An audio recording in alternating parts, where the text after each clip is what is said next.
Hello everyone! Welcome to the stream. 3 already? Okay, that's pretty good. Right, today, we're going to be doing some 2-Point Campus, and then Caiman Habitat build in Planet Zoo. So, I'm quite looking forward to this one. Currently on 2-Point Campus, it is the Valentine's Day kind of special type update type thing that's going on. There's an event called the L-Bomb Community Challenge. And we're going to just bring up the game right now. Right, here we are. So you can't see what's going on because my face is covering it up. But basically, Valentine's update. We've got new, like, romantic items, customizable stuff, which is pretty cool. I've already unlocked all of the outfits because I was recording today. And, yeah, I had to finish off a Space Academy level for a video. And the L-Bomb Community Challenge, basically, all the student romance we're going to cultivate over the course of this challenge mode is going to be added to the incredibly romantic community total. If there's enough love around the county and the community, we'll unlock a very special seasonal item. Cool. Okay, we're going to give that a go. Now, if you haven't played any of 2-Point Campus, but have played 2-Point Hospital, you're going to see a load of very similar stuff. And yeah, I really enjoy the game. It's a little bit more of an idle simulator compared to 2-Point Hospital, where it's not as reactive as 2-Point Hospital was, but it's still a good game, and I'm really enjoying playing through it on the channel. Challenge mode's a little bit different. Let's just head on over to challenge mode, and I'll explain a little bit more about this. I've already completed 2 of the challenge modes, which were the Siege of Noblestead and Pumpkin High. We did that around about Halloween time when they came out. 2-Point Krampus is a Christmas one. I don't feel like doing a Christmas one right now. But yeah, that's fine. We are going to be doing the L-Bomb. So the L-Bomb and challenge mode in general. So you have a tiered score listing. There's bronze, silver and gold, and they kind of like have like a points target for each one. Oh, thanks. Yeah, I'm pretty excited. 6 away, so we'll see how that goes. I'm hoping that we get there very soon. I had a really good like January and February. It's all kind of trailed off a little bit, so we'll see how that goes anyway. Hopefully doing streams and stuff and kind of putting myself out there, we're going to get a little bit closer. The L-Bomb is basically Cupid has an ambience-loaded love bomb that sends people into a romantic frenzy. Can we borrow a few? I don't know what the hell the challenge mode is going to throw at us, but yeah. Pumpkin High, you kind of had to increase the grades of students with a reduced learning rate, and you had a certain amount of time to do it in, and when you got to that, you got the gold level. I did that just, I think. Oh no, I had 48 minutes and I did it in 14. A lot of other people have done a much better time than that. Siege of Noblestead, we had to get points based on leveling up students. 408, smashed that one pretty easy. And L-Bomb, I have no idea, so let's dive in and see what it's all about. Yeah, thanks for dropping by. It's strange streaming because I've not done a lot of it. I think this is probably like the 3rd one I've done with success where I've got stuff set up.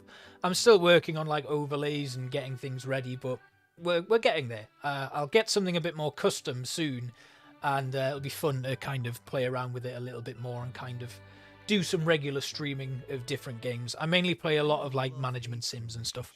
So let's just be quiet and listen to this.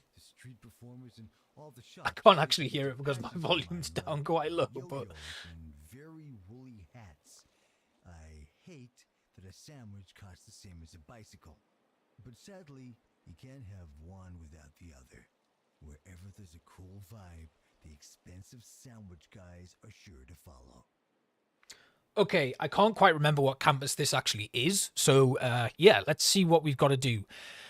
In times gone by, blah, blah, blah. Oh, it's countercultural studies. That's the course we've got. We've got 35 students coming in. Right, an equivalent romantic efficacy of 80,000 chocolate boxes is understand. Cupid, okay, right, okay. So, Cupid's we've got to develop romantic relationships with the help of Cupid's love bombs. So, just to elaborate on all of that sort of stuff. Cupid wants to spread as much love as possible. What a sweetheart, but he only has a limited supply of his love bombs. That's why he's travelling the county looking for the most promising romantic locations. If he enjoys his time on campus and believes it shows romantic potential, he'll reward us with some precious love bombs. Love bombs will fall from the sky, ready for action. They just need detonating. Pick up a love bomb and place it wherever you'd like for an explosion of romantic atmosphere. More on that later. Right, so we've got 720 days to develop as many romantic relationships on this campus as possible. 2 Point Campus works in a couple of different ways. In terms of the relationships, your students will build friendships and romances. And you have items that you can place in to develop those faster. As long as students have access to those things in their free time or when they're going from A to B, they will develop those romances a little bit further or their relationships a little bit further. Plenty of items that you can play around with. Oh, really? Okay. So Planet Zoo was, yeah, I think a lot of people who found my channel have found it because of Planet Zoo. And one annoying thing about it is it's a Planet Zoo video that I did like 2 years ago. It was the second video that was on my channel, and it's the most basic video. The audio's bad, the build's terrible, but yeah, it's quite funny to look back. And whenever I'm bringing up my analytics and stuff, I'm still seeing that video is still one that kind of gets pushed a little bit more than the others, even though everything's kind of changed on the channel, but I still do Planet Zoo all the time. We're going to be playing some a bit later. So let's have a look at this. We've got some plots available here. Ah, Maria. Yeah. I knew there'd be a lot of you coming from Planet Zoo. So that's why I'm going to play something different to start us off. And then we'll go back. Oh, really? Did you? What do you play on your channel?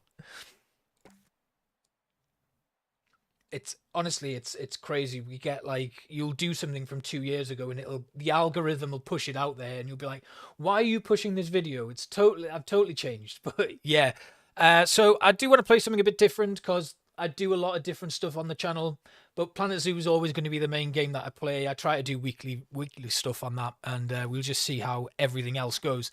I have done a bit of spring cleaning, so some stuff is just, it doesn't fit with the Fallout. What a game. Yeah, I miss Fallout 4. I've not played in a very long time. I didn't actually complete it. I got too preoccupied with base building and stuff, but yeah. I can see why, you one thing just gets picked up and then suddenly you fly in with a channel. Oh well, that's a shame. I hope you get back to uploading soon, man. It would be yeah, it's always nice. I'll check your channel out when I'm always looking for other channels to kind of watch and stuff. I don't get a lot of time to watch stuff because content creation takes up so much of my time, but it's really nice to kind of come back and watch other people. I think, when I started doing this, I was in a few Facebook groups and stuff where everybody was kind of getting involved and trying to, you try to support other people whenever you can. But I kind of got involved with people who would just kind of support each other and then just trail off a little bit. And also YouTube doesn't really favor it because it's not actually the form of natural growth that they want. But I don't care if you're a crazy person. I'm happy for crazy people to come along. Right, we're going to buy a plot now and I'm going to stop talking. So we're going to pick this one up. It's plot 1, 3 days it takes to build. Once we get that built, we'll see what the game throws at us and what's next. So we need to develop romantic relationships here. We have countercultural studies. We need to build a gym, a lecture theatre, and hire 3 countercultural studies teacher. Right, I'm going to grab that worm. No, I'm not. I missed it. Okay, right, we need to build a campus building. Now, first things first, we've got to be aware that students are going to come out of that area there. And is there a bus stop somewhere for them? No. Right, okay. I do remember this one now, though. It was like musicality and countercultural studies, I think, were the main courses. I'm just going to start with a small building and then we'll drop down a gym. I'm just going to do everything basic first.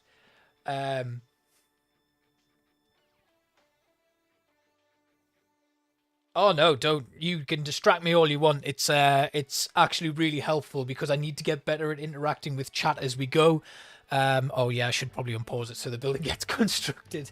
Yeah, I really miss Fallout 4. One of the first games I played on PC was Fallout 2, and I've always kind of kept an eye on it. So when we had Xbox releases and stuff, I remember picking up Brotherhood of Steel, which was a bit like Diablo, and I thought it was pretty good. I did enjoy it, although it is, in terms of the canon of the Fallout lore, it's pretty much rejected by everyone involved. But yeah, I enjoyed it. And I liked Fallout 3, Liam Neeson as your dad was pretty fun. And then Fallout 4, I just got so distracted with base building. I can't remember getting past anything way into the game at all. But yeah, Fallout 2, when you got the car and got to just drive across the wasteland and have random encounters, that was amazing. I also really liked Fallout Tactics. That was really good. Not the Brotherhood of Steel one for the Xbox or whatever. Fallout Tactics on the PC was amazing. That was a lot of fun. Right, we're going to build 2 lecture theatres now. Yeah, I really enjoyed it. Base building. Yeah, you can see a theme here with the channel. Building stuff. I keep meaning to go back and do a little bit of extra, like, other stuff, but I do have some plans. This week, I'd like to do another stream this week and maybe do Prehistoric Kingdom. There will be another Planet Zoo this week as well. Obviously,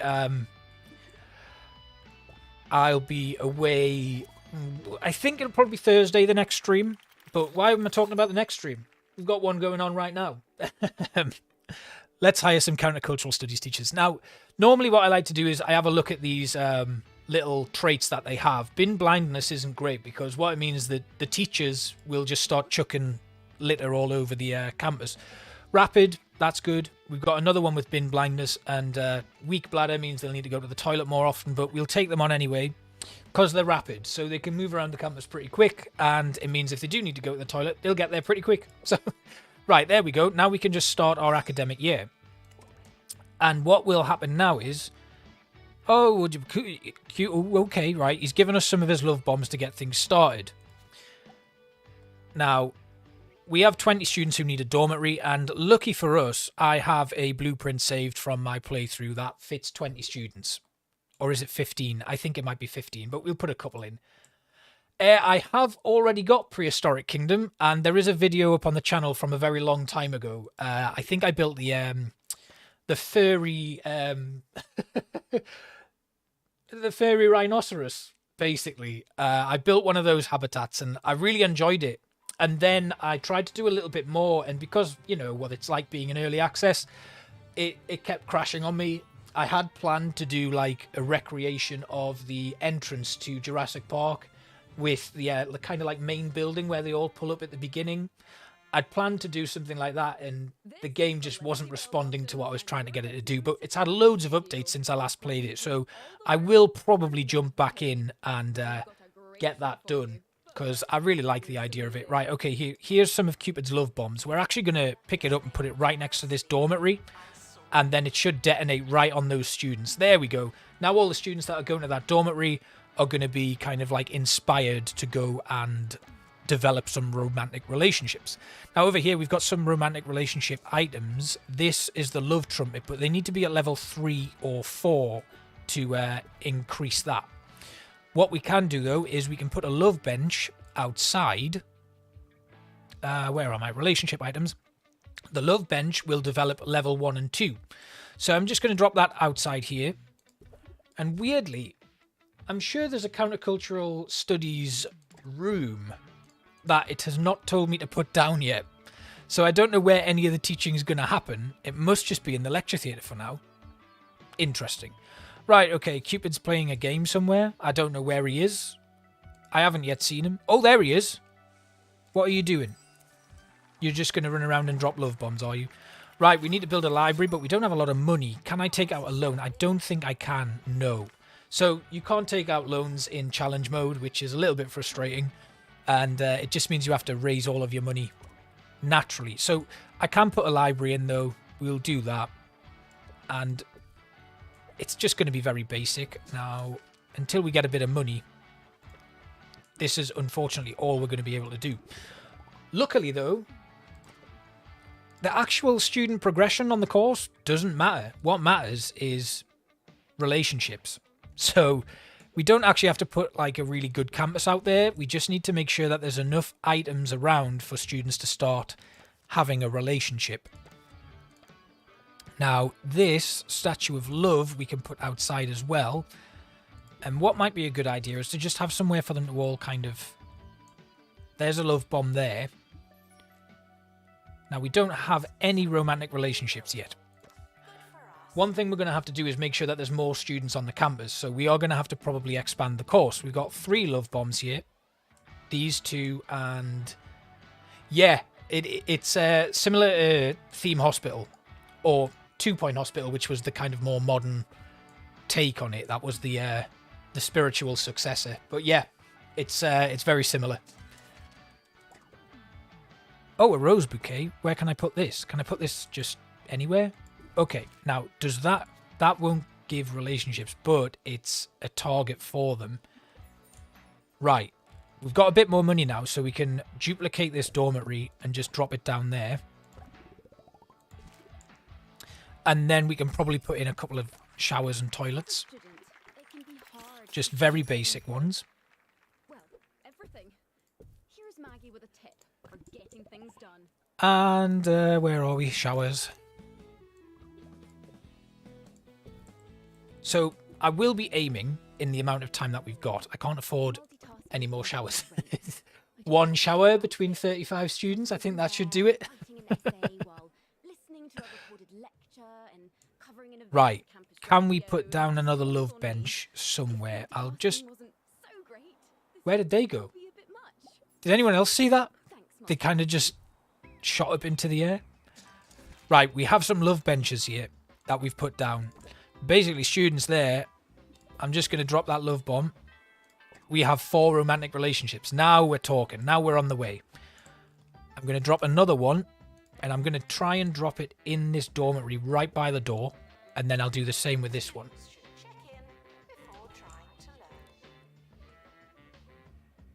Right. Now we're moving. So the grades aren't great. Maybe we should put down the countercultural studies room. Doesn't look like we even have access to it. No, we don't. Okay. Right, well, that's strange, because there is definitely a room there. If you do happen to pick up the game, actually, I think it might still be discounted on Steam. They had a free weekend, and yeah, it's all part of this kind of Valentine's Day thing. But they're doing regular community events and things like that, so if you do get a chance, you probably will be able to pick it up. Let's just hire a janitor. Ross Sweat. I mean, he is squeaky clean, even though his last name is Sweat. And he's rapid, so he moves faster than most. We'll have him come in. And let's put down some food items. Some vending machines, which we can find in here. Yeah, so it seems like the challenge mode, they do tend to tailor them, so they change a couple of things within the mechanics, and I'm kind of trying to play it as if I'm not doing a challenge mode. And where do we have some more love bombs? Yep, right, we're just going to go in and drop one down right here next to the vending machine. Oh, look at that. Right, okay, that's good. 36. A pity bomb, did he just say? We'll drop another one there. And let's duplicate this love trumpet. Yeah, I don't know. The love trumpet. Oh, dear. Dear me. I mean, they do lean into the comedy of it, which I really like. It doesn't take itself too seriously. You can just kind of come in and mess around. The last level I did... So, the first expansion came out sometime just before Christmas, I think. It was the Space Academy DLC. It gave you, like, 3 new levels, 6 brand new courses, and I've just finished the video for the last level of that, and it was so hard. It took me ages to do. But it's a lot of fun. The unfortunate thing about it is it does become a bit more of an idle simulator, which is why these challenge modes are really fun, because you have a certain time limit within which you need to do things. You've got to act quickly and get everything kind of churned out as quick as you can. So I think, we've got 520 days left here. We're going to have some new students joining at the end of the year, and I think we can actually upgrade our course. So that will increase the number of students that we can have on campus. But we're going to need to get a bit more money in, because if we just kind of... The kind of stuff we're going to need to do to expand is going to be very difficult. So if we just have a look at our course info again, it tells you right here, we're going to need to hire 2 new teachers, build 3 new rooms for the course, and that's going to cost us, and this is just base level for those rooms, just under $60,000. We only have 77,000 in the bank at the moment, but that should be okay. As long as we stay above that, we'll at least be able to do what we need to do to progress the course. I'd quite like to have probably like the bronze target achieved at least by the end of this year, and I don't think we're going to get there. we seem to have run out of love bombs. Unless Cupid comes along and gives us some more. I am a fan of the Anno games, actually. Again, I think Anno 1602 was one of the first I played, and again, that was on PC, and my PC was proper janky at the time, so it could barely run it. We have some more love bombs, by the way. And yeah, I've been playing a couple of those. I think I played 2202, is that the one? Where you go off into space and build colonies on Mars and stuff. That was the most recent one I played, and I really enjoyed that one. And yeah, so they're great games. Like a lot of city building stuff I'm really into. What have I played as well? Endzone, which was a post-apocalyptic city builder. A bit like Surviving the Aftermath, but I have that and haven't played it. Just going to drop another love bomb right here. See if we can kick off some more relationships. Yeah, city skylines, all of that sort of stuff. Anno's a really good one though, but I've not played the most recent one, which I can't remember if that was that 1806 or something, or 1802. And the Guild is another one that I've played a little bit of. There's just so many out there. 1800. Yeah, that was one of the later ones, wasn't it? The one that's probably the most recent one to come out, I think. 1404. Yep. City Skylines. Right, okay, yeah.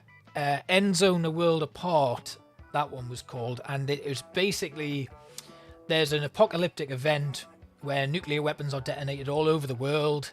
And everybody goes into these shelters called end zones. And you basically take charge of the first people to come out of that. And you have to gather water and like stuff to build your settlements, and then there's a constant kind of weather pattern, and when it rains it's radioactive rain, so you've kind of got to manage the radiation protection that you're supplying to your settlers. You go out and demolish stuff to collect scrap and materials, and then there's raiders and stuff. It's really cool, really good game. I played it in early access, and then I did a full series when it first came out to try and just get to like 500 population. It went well. I enjoyed it. And then since then they've brought out a couple of expansions, and I've not gone back into it, but I do plan to do that in the future.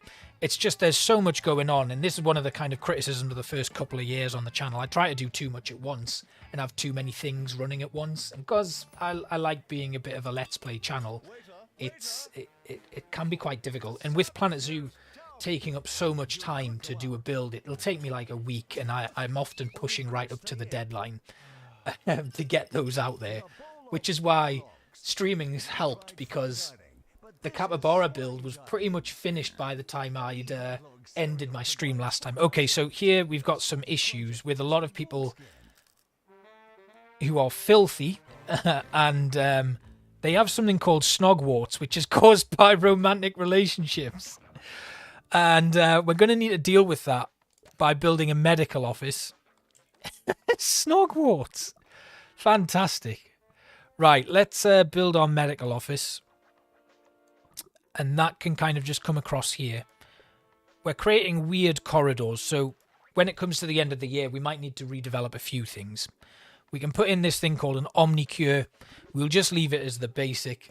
Well, yeah, exactly. It did lead to burnout, so that's why I've kind of trimmed things down.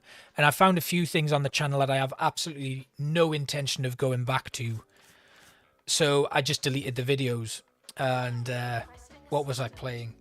Yeah, Endzone's amazing. I would thoroughly recommend it. It's such a good game. There's like little campaign scenario based stuff there as well, where you have a certain amount of time to do things, and then you can just do a survival mode, or I think there's a free build mode there where you don't actually, you can get rid of. But yeah, if you played Banished, it's very much the same as Banished, but with a different setting.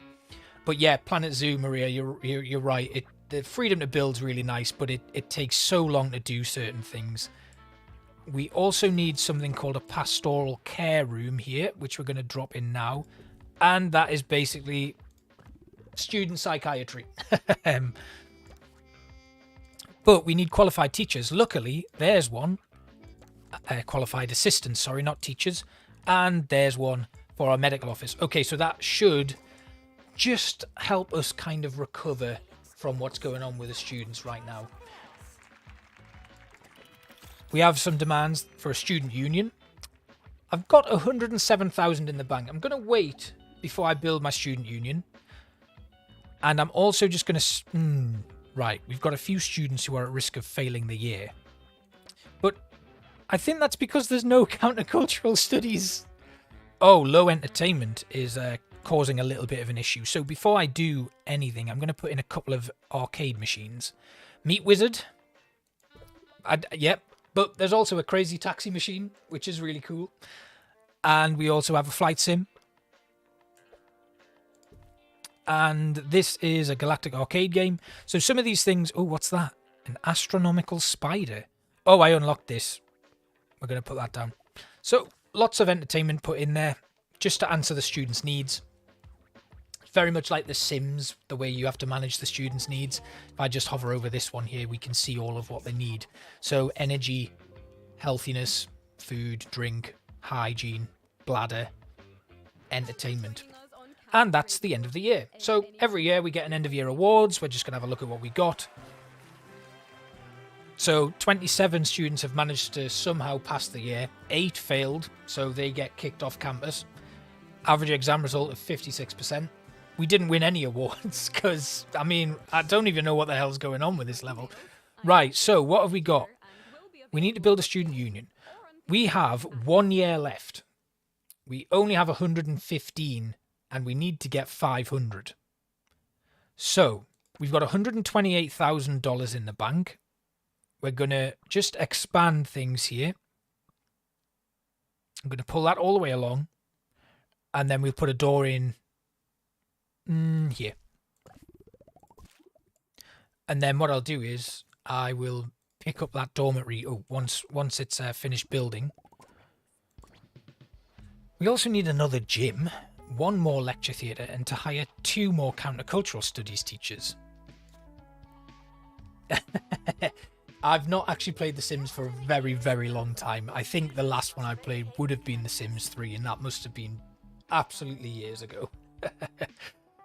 Right, what are we at? That building's finished constructing. I'm actually going to move this dormitory. We'll flip it around to here. Drop it in. And then I can pick up this library. I'm going to put that down there. This gym is going to get duplicated. And we'll put it over here. Then we'll duplicate the lecture theatre.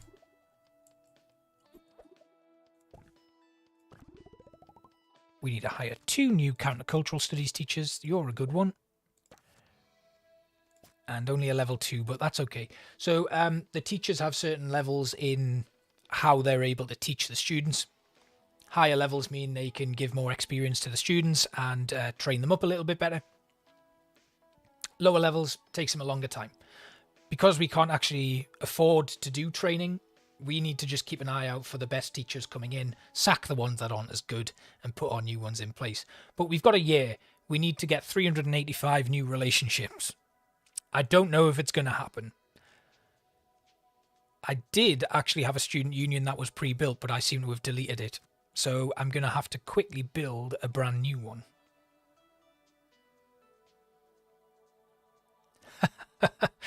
Yeah, I think as well, actually, it's one of the things... I've done the playthrough on the channel, but I think it's definitely a much better game to play live. And it's got that interactivity with it. So you can kind of talk to an audience about it. But I have planned a couple of like speed builds now that I've kind of caught up with the game. So Student Union is really good because you can get this in it called a dining table, and it's just to help out with romantic relationships. So I'm just going to put a load of those in. And then we have I'll put a wall-mounted TV on. I didn't know that was a thing. I've not seen that one yet, so that might be a new item. We'll put a jukebox in, and then like a dartboard, and just a few other entertainment items. And then we can put a dance floor in as well, because that'll develop relationships. I can't afford any more, so we'll pop that down, start the next year.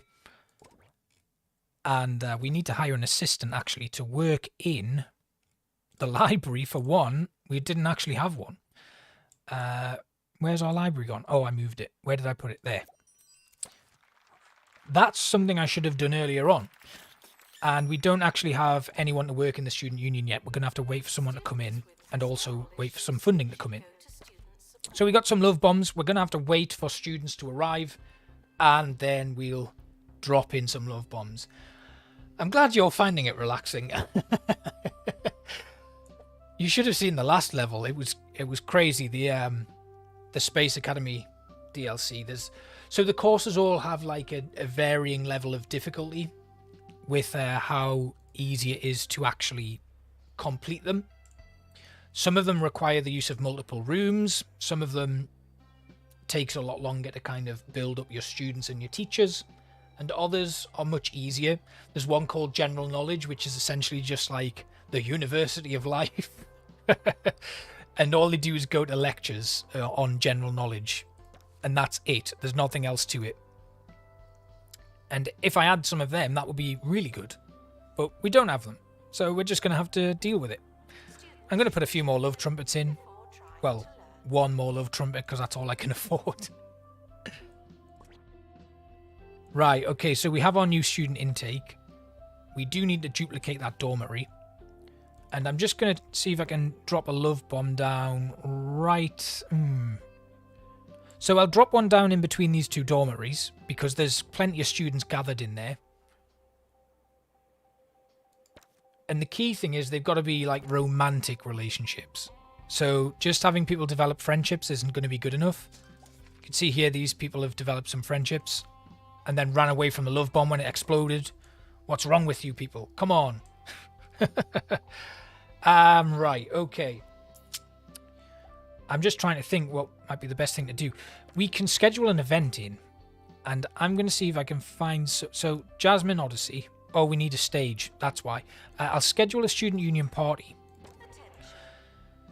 So we need an assistant as well. And... okay, you are good. So Charisma and Happy Thoughts, these two are really good for people working in a student union because any student that interacts with them, i.e. gets served by them at the bar, they have a chance to impart like comic timing and stuff on them. And we'll just have a look at this student union party. Everyone getting to the dance floor and having a good time. With it being a family-friendly game, there's no alcohol. They order milkshakes and then... Yeah, that's the big thing on campus. Copious amounts of milkshake. You can get this thing called a milkshake keg, and they have an absolute kegger with the milkshakes. And then they get this negative impact thing called aftershakes, where they have to go to the doctors because they're hungover from drinking too much milkshake. Right, we've got a couple of students who are really unhappy. Overstretched, which they got from going to the gym. Now... we have a bit of a queue at our medical office. I don't think I can afford... Oh, I can afford to duplicate it. Right, we'll do that. And then if we can hire a new assistant who's trained in medical stuff, they'll be able to go and solve those issues. There's no queue at pastoral support. Now, I can't actually upgrade anything yet. But if we upgraded those lecterns... Love balloons? If we upgraded the lecterns and stuff, again... that upgrade to machinery helps everything. What's going on with you? Oh, you failed and you are stuck and now can't leave the campus. Fantastic. Yeah, exactly. Disco, fruit juice and milkshakes. So I don't know if we're going to do this. Like, we are way off the pace. We haven't even got the bronze objectives yet. I'm going to drop a love bomb in there. There seemed to be a request for a club. So, the clubs, you can have a number of student clubs. If we just go over to club items, we've got book club, nature club, speed walking, power nap, orb, and time tourism. Now, time tourism entertains. They get a speed boost from speed walking, obviously. Nature club, they increase your campus's attractiveness, and the campus students maintain that attractiveness. Book club will help our members learn faster. I'm actually going to take that because they're not doing well with their studies, and I need them to be doing a little bit better than what they're currently doing. So if we can increase their learning ability, it'll be a little bit better for them and they'll not be as upset, I guess. I'm just not sure right now the lay of the land for the whole thing. We've now got an outbreak of snogwarts again. And no love bombs from Cupid, unfortunately. This is tough. This is tough. Right, okay, we've got some love bombs coming down. And I can see like a congregation right here, so we're going to drop one there. And we'll drop another one here.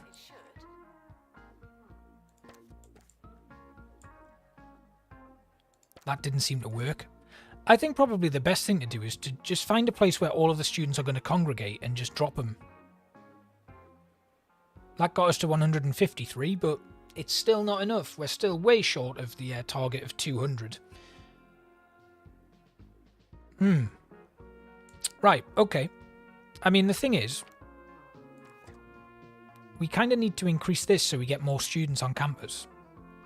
But now that we're in the second year and time is running out, I think time's running out, when we're not actually able to do it. There's another love bomb there. I'm going to drop this one in there.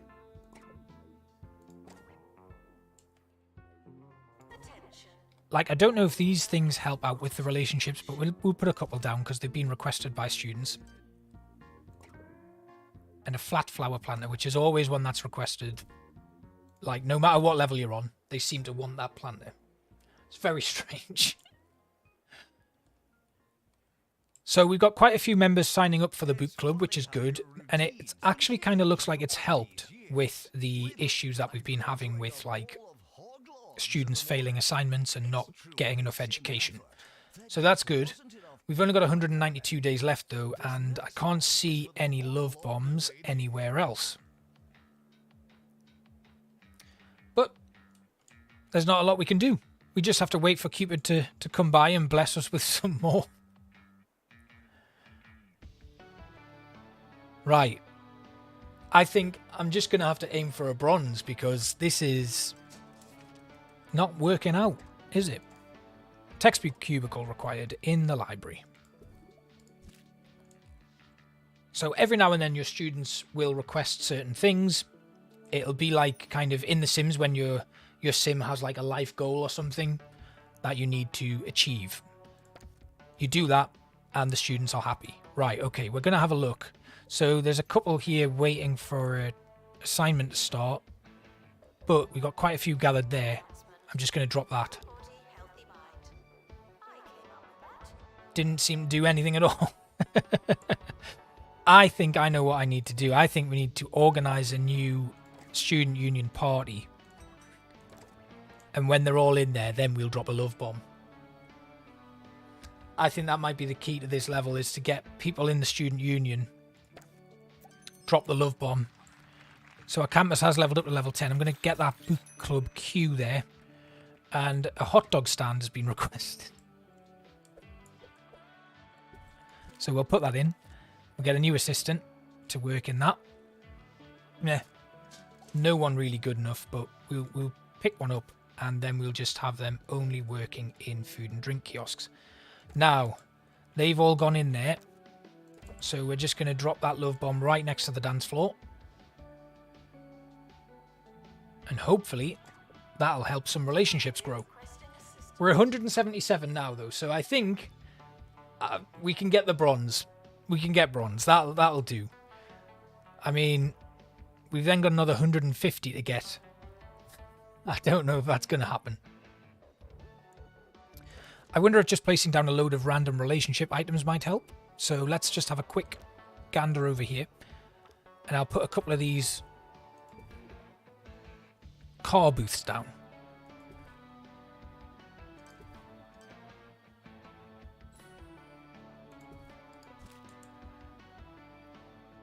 Okay. We hit 200. That's good. In fact, since we put them in, it seems to be shooting up now. I've learned since that it was some kind of initiation for a society. Oh, I suppose now that I know it was a joke, I can see the funny side. Ha, I'm getting a load more requests for the library as well. Scamps. And a rose vase. Yeah, they are cool. What I don't like about them, though, is that they're kind of like exterior sort of items, so you put them kind of like in your corridors and stuff. Although, actually, since I've put them in, that has gone up very, very quickly. It would be nice if you could put these in the student union, though. Or if they had like a little cafe or something you could put in. Right, I think, while it says romantic relationships, I don't know if they have to be romantic. I think that might be...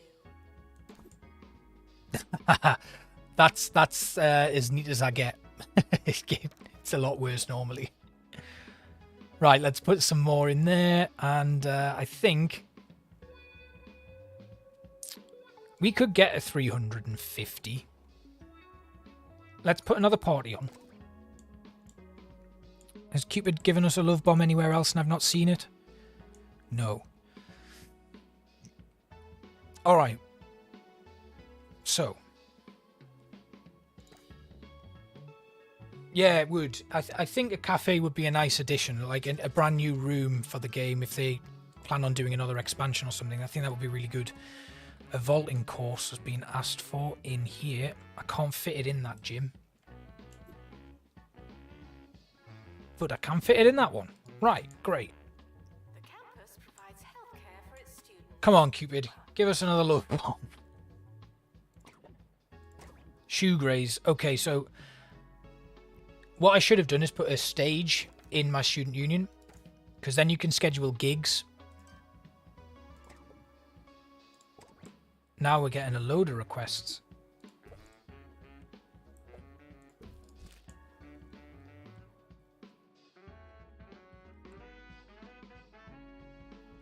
So I think... what are we on? Okay. I'm going to be taking a break in about 20 minutes to get Planet Zoo ready. But I kind of want to have another go at this. Given that it seems like any relationship items seem to work, I'll maybe have another blast and see if I can get a better score. We can actually upgrade the course.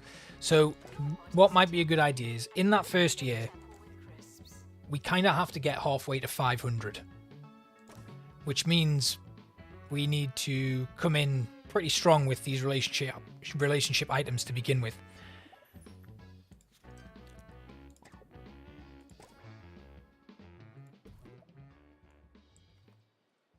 And just kind of pepper them all over. We could have a smaller campus building to start with as well.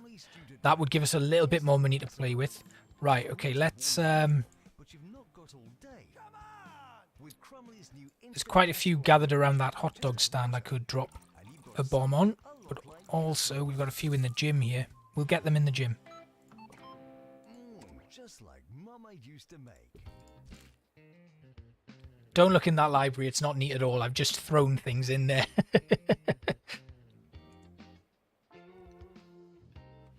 Okay, what do we need? 350. We're about 80 away. Right, okay. I'm not building a staff room. The staff aren't important right now. And we can drop another love bomb down there. And I'm going to also throw one in here. I should have put one in the library. Ah, well. Frequently asked questions. I believe that smell. Okay.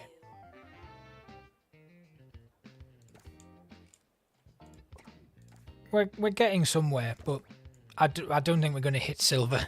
We're into the last like month of the year, so we only have the 2 years.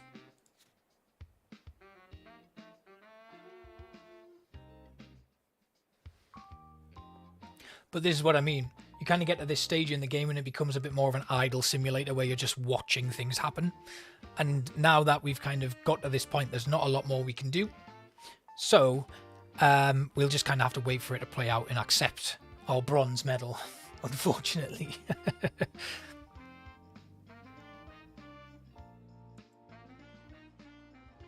Oh, the last Gath.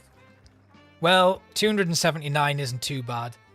What I'll do is I'm gonna have one more go at this and see if we can beat that score. So let's replay it. Now we kind of know what we've got to expect and what we've got to go for. We can maybe try and get this one a little bit better. And what I'm going to do is I'm going to find the cheapest plot to buy rather than going for plot number 1. We'll just see how we go with this. I'd like to try and at least, if I can't get to like 250 relationships by the end of the first year, we'll just call it quits. We'll take a little break, then we'll get on with Planet Zoo. Let me just skip that. We don't need to hear you talk again. And, oh, I paused the game by accident. Right, okay, what do we got? 40,000 for that one. 60, 90, 85, 60, 25. Yeah, I bought that one, which was 60,000. All right, 25,000. There we go. Yep, we know about this, Cupid. Leave us alone. So we've got a plot. Now, I'm going to build a building here. Once this plot's been developed, there we go. Right, let's put a building in. We'll leave it at that size. We'll put a nice doorway in the entrance there, and then that's done. Next up, we'll stick a gym down.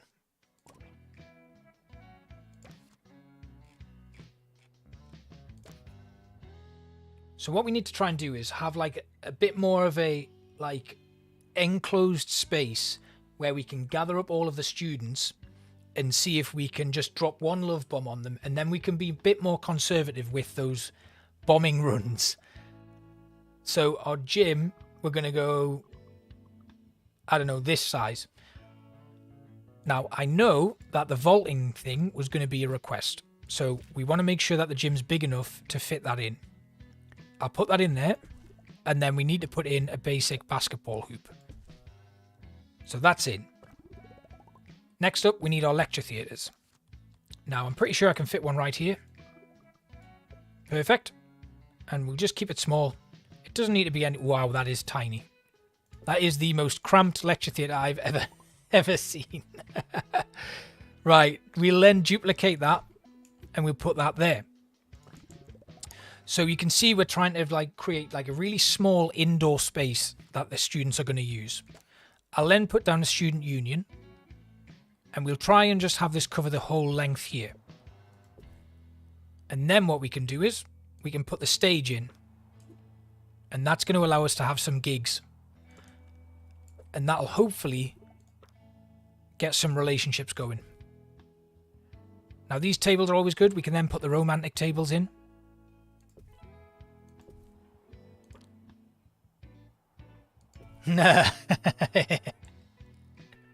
It really will be. We can stick a jukebox in there. And what else have we got? Is there anything else we can put in that helps with relationships? The love trumpet, of course. And then these little arcade tables, they are also good for developing relationships, as are these couches. And the dance floors, of course. Right, okay, I think that's a really good go there. Next up, we want to put in, just to be sure, bathrooms and showers. Hi, I'm Felicity Bellbottoms, and you may be listening to Campus Radio. Unfortunately, our broadcasting signal has taken a hit due to some of our equipment being prematurely recycled. Shower, can I fit in a shower? Actually, okay. So, I'll go with a shower for now. I completely forgot that I need to put in a dormitory. But they'll just have to deal with it. We'll now we'll put in some relationship items. These single benches will help develop basic relationships. I've got Graveyard Keeper as well. I absolutely love it. I've not played a lot of it. It's one I have been considering bringing to a stream at some point. So yeah, definitely look out for that one. I really liked what I'd seen to begin with. I was going to play it a couple of weeks ago, but I played Traveler's Rest instead, which is also really fun. But yeah, Graveyard Keeper just looks great. It's got that like Stardew Valley type feel to it. another game I do like, but I'm not going to play that, I don't think, unless I get a shed load of requests to do it. But yeah, Graveyard Keeper, I would definitely recommend giving it a go. So, what we're going to do is, we're going to find... Oh, I forgot about this, the Tunnel of Love. Why didn't I think of that? There we go. Right, that's surely going to develop some romantic relationships. I'm running out of money. We're going to put down one love bench there, another one there, and then we can't afford the Cupid. Right, okay, I think we spent all of our money. Let's go. Can I actually upgrade the course yet? No. Okay. Let's do it. Oh, I didn't hire any teachers. Oops. There's no teachers. What should I get rid of? I'll get rid of the showers.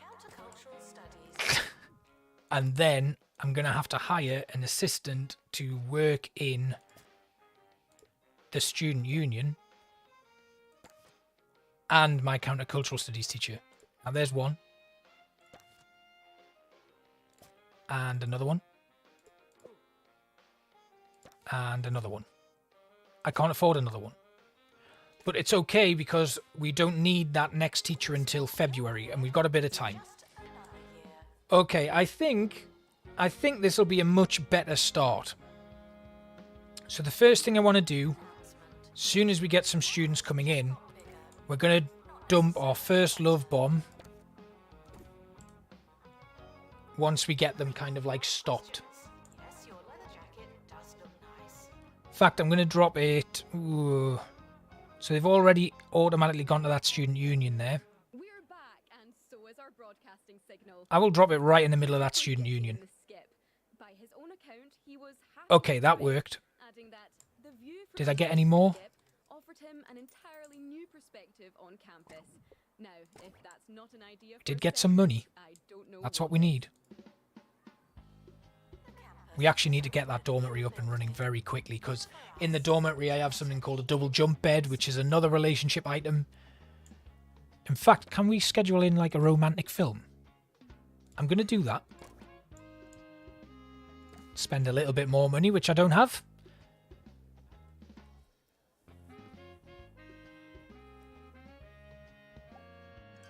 I can actually afford my new teacher though. There we go. Right, now we need a library.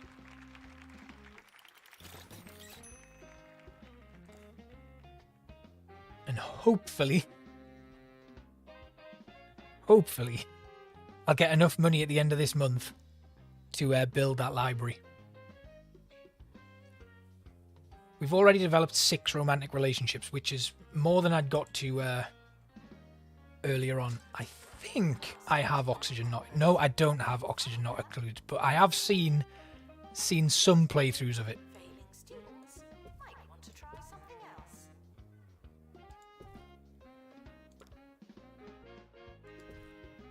Right, okay, so that's in.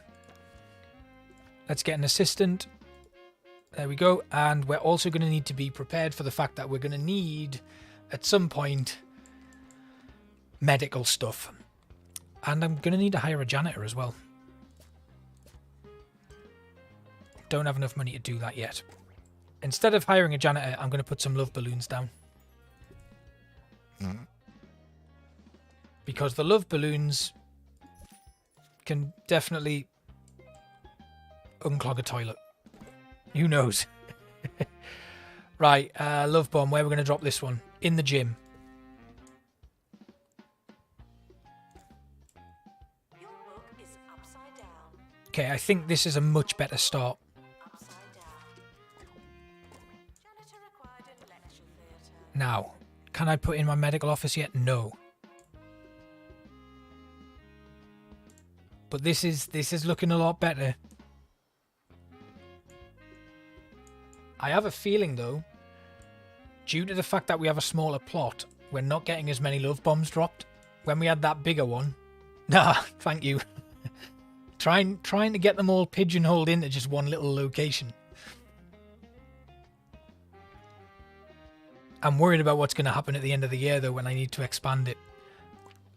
think I can upgrade the course. No, I can't.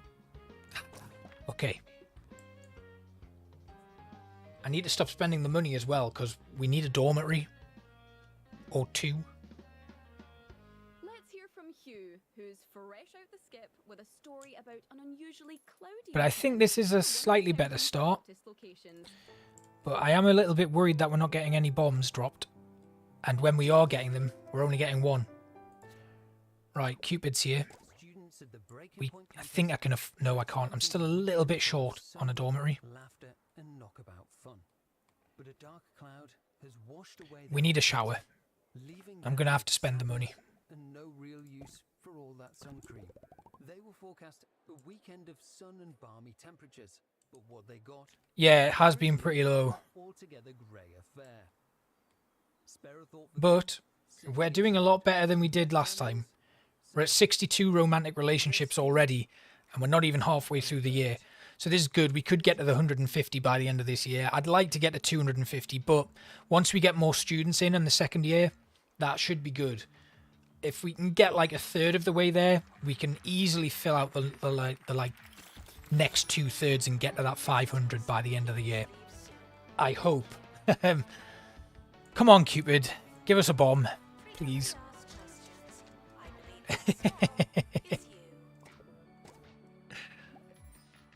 Aha! Oh, right, he's given us 3. Right, we're going to hold on to them for now. What I'm going to do is, I'm going to schedule a gig in here. So, shoe greys. No, I can't bring them in yet. I can bring in Helium Baboon. 30% happiness, movement speed. So each gig kind of has a different effect. Alchemical friendship, ripped chords. It's good. It's good. 30% happiness, 10% movement speed. Let's bring in the honor rollers, who are like DJs. And then, as soon as they arrive for that concert, we'll drop a love bomb right in the middle of it. And I think I'll also just drop one preemptively in that lecture theatre. So these students that are gathering here will hopefully just stay for the gig. There we go. That lot that are in that lecture theatre now, they're fine. So we'll drop this one right in there. Okay, now we just got to wait and hope that that worked. I still can't afford my dormitory, but I'd like to kind of plot out where I'm going to put it when I can afford it. Because you can see here, not a lot of space.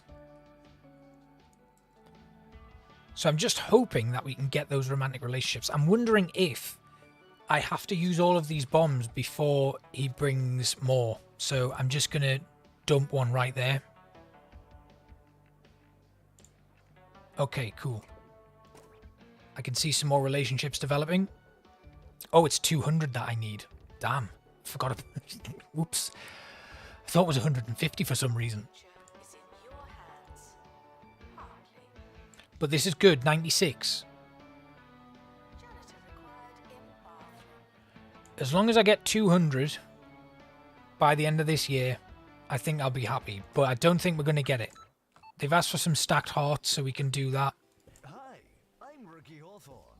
I don't remember being a student, but I'm sure it happened. And I'm very close on the dormitory now. So I think what we can actually do is if I pick up this shower block and just bring it to here, I think that dormitory...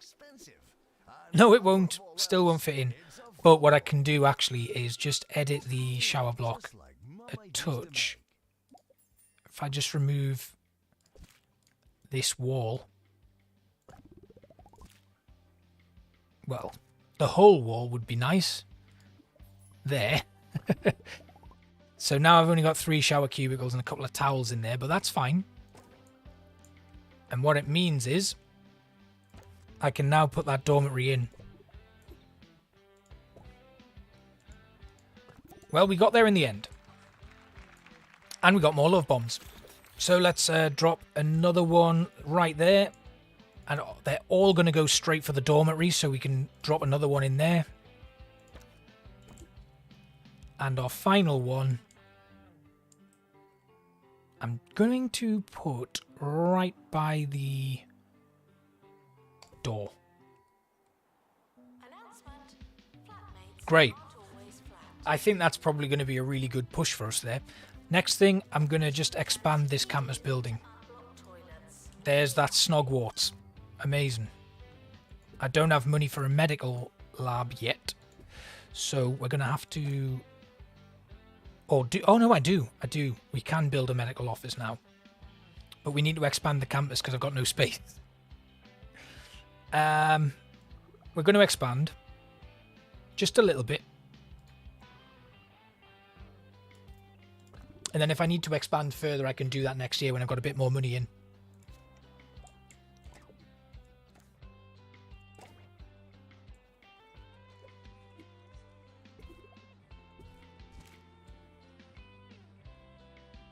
$165 now. If we can get another 35 and hit that 200 mark by the end of the year, I think that'll be a really good start for the next kind of And education is pricey. the next year. Assistant So I have a pre-built medical office from my playthrough that has a much better cure kind of efficiency. So I'm going to put that down. It's only 32,000, so it will go in right there. And I'm obviously going to need to kind of save this space because we'll need more dormitories. The idea is your dormitories have like an accommodation rating, and each bed can have 5 people using it for some weird reason. But it means I can only have 15 people max in here before the accommodation rating starts dropping all the way down. So we need to make sure that those things are kind of looked after, which is why I need to build more. Breaking Point have been seen riding around campus in maintenance carts used by janitorial staff. More love bombs have arrived. It's a sobering reminder I'm going to to drop all of us one right in that lecture. Oh, I missed. just because How did I miss that? cloudy. We'll drop one at the back of that lecture theatre and hopefully it'll spread into the gym. There we go, we got it.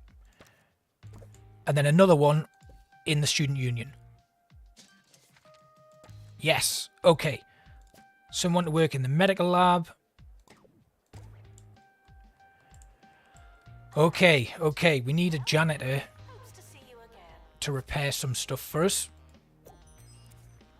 Yeah, it's pretty gross. 5 people sharing one bed. And at the moment, I have 35 people sharing those 3 beds.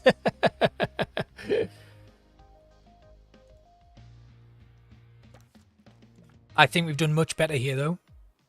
We've definitely had a much better kind of run of it to begin with. Heart lights now.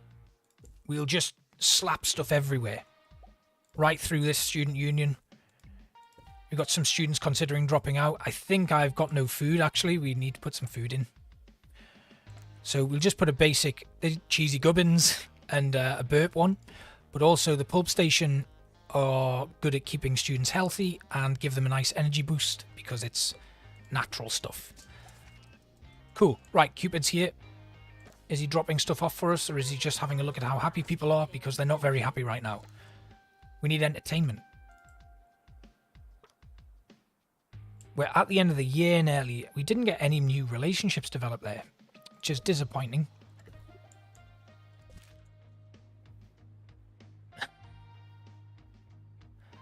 Ah, that sounds incredibly unhygienic as well.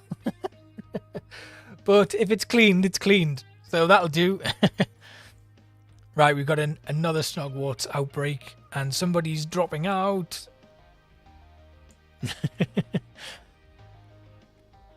Yeah, I think I'd probably rather drink... Oh no, oh god. I think I'd probably rather drink filtered and cleaned pee than share a bed with 5 people. Especially a small single bed. Come on, Cupid, give us some love hearts, please. I don't think we're getting them. Nope. Right, okay, end of year. We'll just skip that. We don't need to worry about it. We can upgrade our course, but we are short of cash to actually flesh it out and develop it. Oh, there's a love bomb. And our romantic relationships have dropped. Probably because people have left the course. Damn. Right, okay. So we're going to have to expand right the way along here. All I can really do is hire my new teachers right now. So I'll take them on. We've got to find space for another lecture theatre. And money for another lecture theatre. And we need a new gym. We'll just start on New Year. And this is going to be tough because we don't have the money. And we need stuff in both the gym and the lecture theatre. So, what looked like it could have been a promising start. I wonder if I missed that heart and that's why I didn't get any more. I don't know if we're going to do it this time either. Okay. Hopefully we'll get some money in that first kind of month.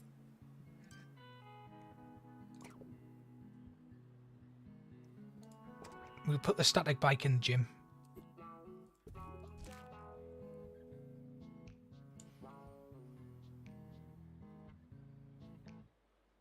There's not even anything I can really sell to raise some funds for this, so hopefully we'll get some money in that first month of the new year.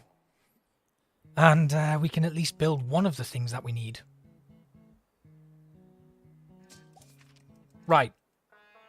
Stepping into action. We'll get that lecture theatre in. And the gym, we can put them both in. Great. That solves that issue. I'll just dump a planter there. Right, here's Cupid dropping some stuff off for us, hopefully. Or is he just checking stuff out? Why is he so slow? Come on, man. Get a move on. So he will evaluate the assessment score of our students and then give us love bombs based on things, I guess. Man, if I don't upgrade the score from last time, I'm going to be really gutted because I thought we'd done well to start this. And it looks like we haven't.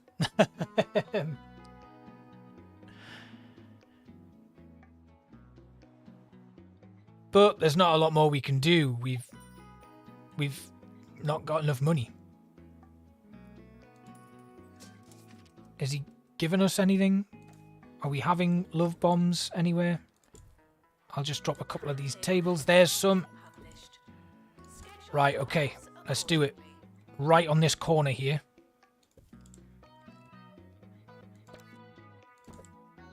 And then another one right there.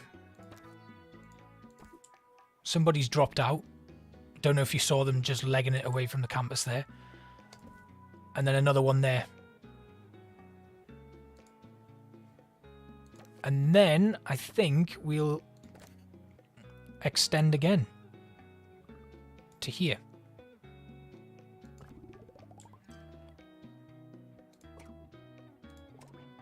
And then a new bookcase for the library, which is absolutely tiny, but it does the job. Right, okay.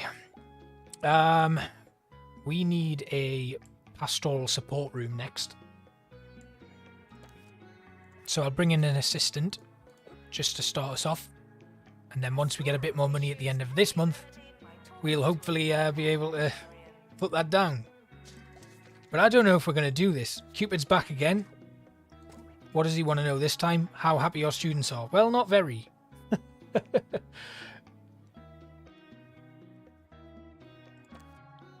So this person failed a year and is still hanging around.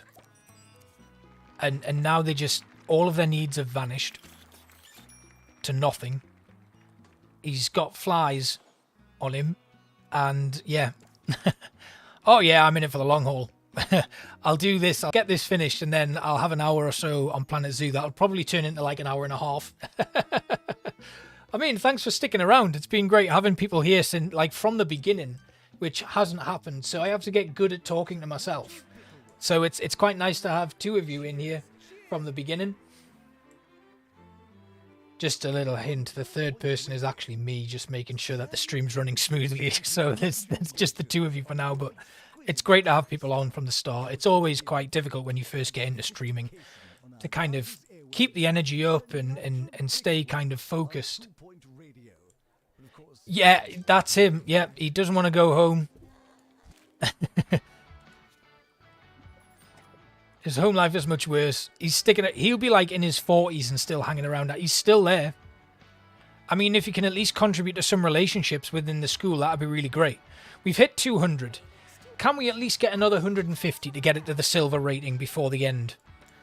What I can do, though, is duplicate this dormitory. I've got a nice bit of money there. And that'll bring down the student capacity to 35. And if next month I get a bit more money in, we can do that again. Now, are there any more love bombs? Have I missed some? No. Cupid just did not drop off many.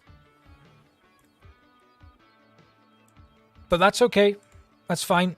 I need pastoral support. That's the one that I was missing.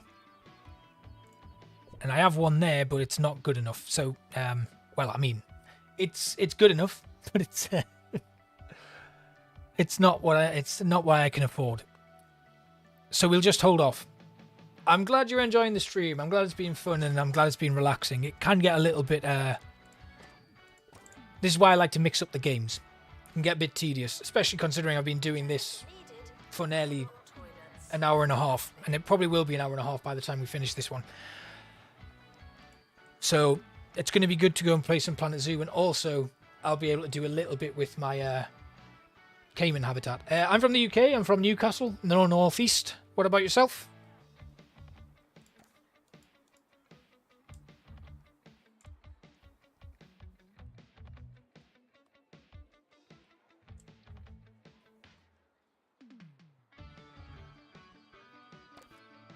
Just reminds me, I can afford this now.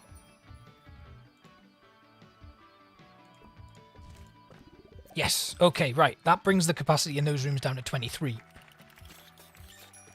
Oh, well, I'm glad it's not. I'm glad you guys aren't finding it tedious, because it can be. Norway. Do you know what?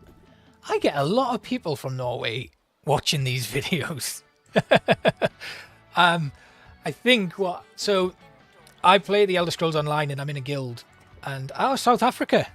Okay. Amazing. Got a nice little worldwide group going on here.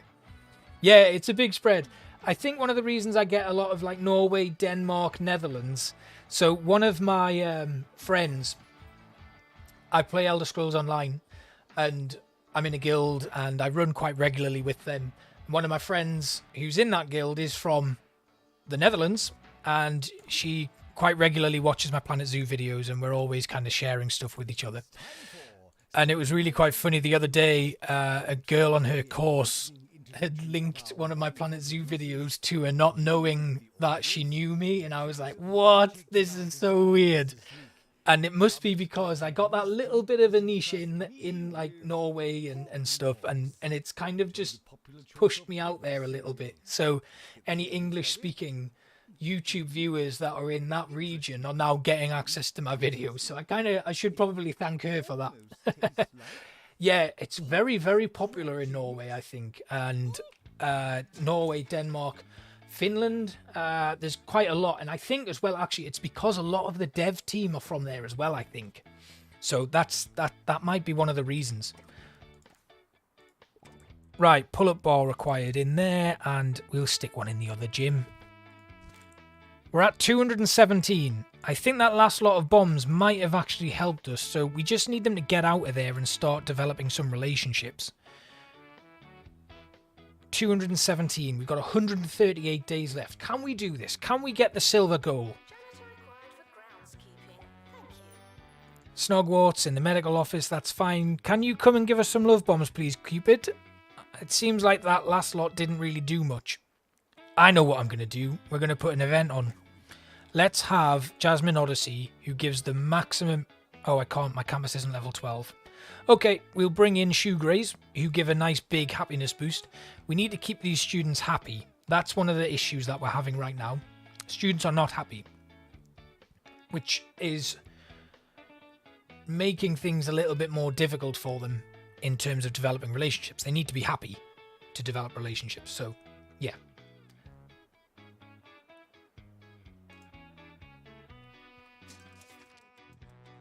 Right, we've got 85 grand in the bank now. We're making a nice bit of money.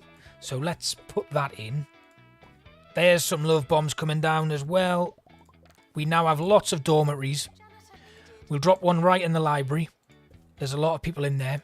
We'll also drop a load at the shoegraze gig. And then we'll drop a load kind of around about here.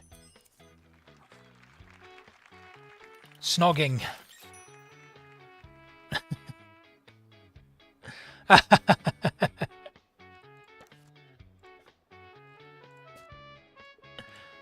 Oh, I didn't build the pastoral support room either.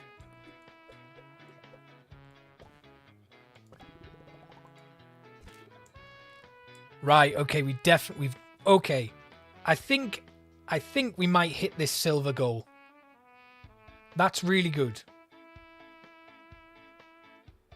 I think I may have just cursed it though, because I didn't realize it was 350. I thought it was only 300. Oh no. Right, we got 95 days. Come on, Cupid. We just need one more. 294? 299? Okay. It's on. The race is on. Right. Come on, Cupid. Have a quick dart around and then drop some bombs for us. We can do this. We can get silver. Now, what I haven't done yet is put down some of these. And these are the big money items when it comes to relationships. So, this rose garden, level 3 to 4 romances. This tree bench, level 2 to 3 romances. So they kind of upgrade from the love bench to the tree bench and then the romantic garden. We've got 80 days. Come on, Cupid. Don't let me down.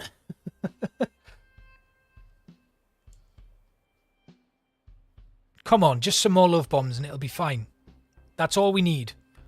Or just some of you guys just get making some friendships and relationships. We're going to shove a few more items in somewhere. Like these car benches we'll stick down here. This is where the panic stations have set in. 309. Water coolers. Love trumpets. Throw them all in. Come on. Come on, Cupid. Yes. Yes. Amazing. More love bombs. Right, let's time where we're going to drop these. We're going to put one right there. And then we'll put one to cover this little corner where there's a little bit of a congregation. And was there another one? Oh, no, it was just the two. Oh, no, there's one in the gym. We'll drop that one in the library. Come on.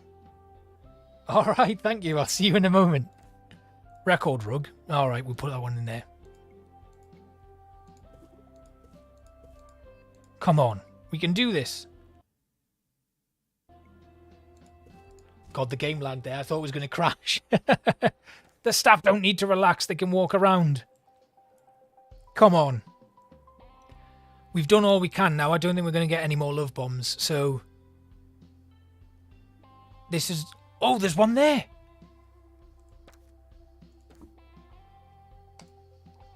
We'll drop that one right there. And hopefully when they come out of that lesson, or the ones in the gym, that'll be new relationships. Thank you. Thank you very much. That brings me one more closer. If I can get to, like, you know, get that 995, get that up to 1,000 tonight, I'll be over the moon. It's been a bit of a long slog this last month. All of this campus leveling up's no good to me right now, though, but 320, come on. Can we just get, like, 30 more? Yes, that's good. We're getting a little bit of a boost here. I should have put a gig in there in the last month of the year. But I think we're going to fall short. We've got 16 days. Oh, wait. Hang on. Are we going to get one final love bomb? Come on.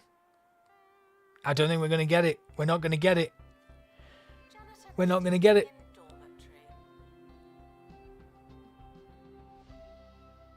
Five days to go. Come on.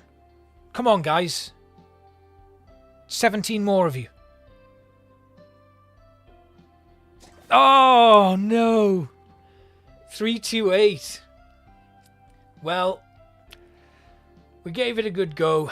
We were 22 off the silver objective and like 172 off the gold. But at least we made a bit of progress. I'm going to jump out of this. We're going to take a short break and I will be back with Planet Zoo. We'll get on with our Caiman Habitat. I'll see you guys in a little bit. The least we could do is give you loads of money. Smell my cash for students. Sure, you have to pay it back, but that's future use problem.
Okay, right.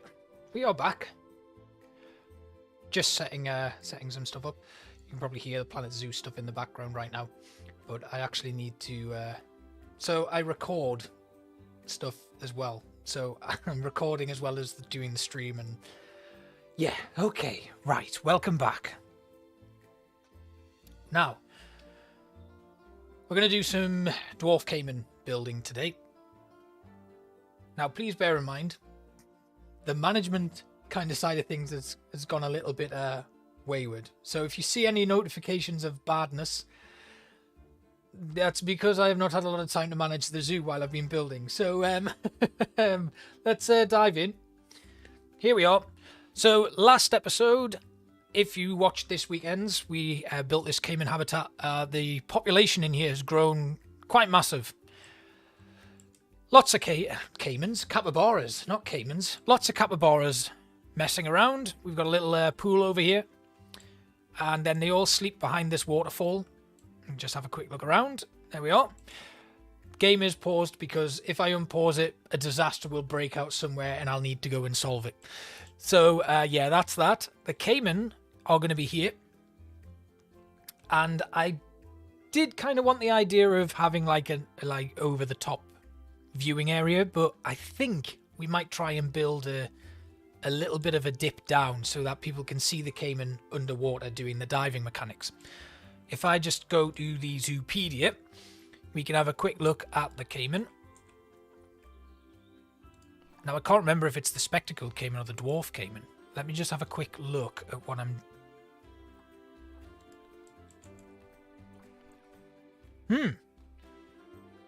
I forgot there were two Caimans in the game. But we have water requirement, no deep water requirement for the dwarf Caiman.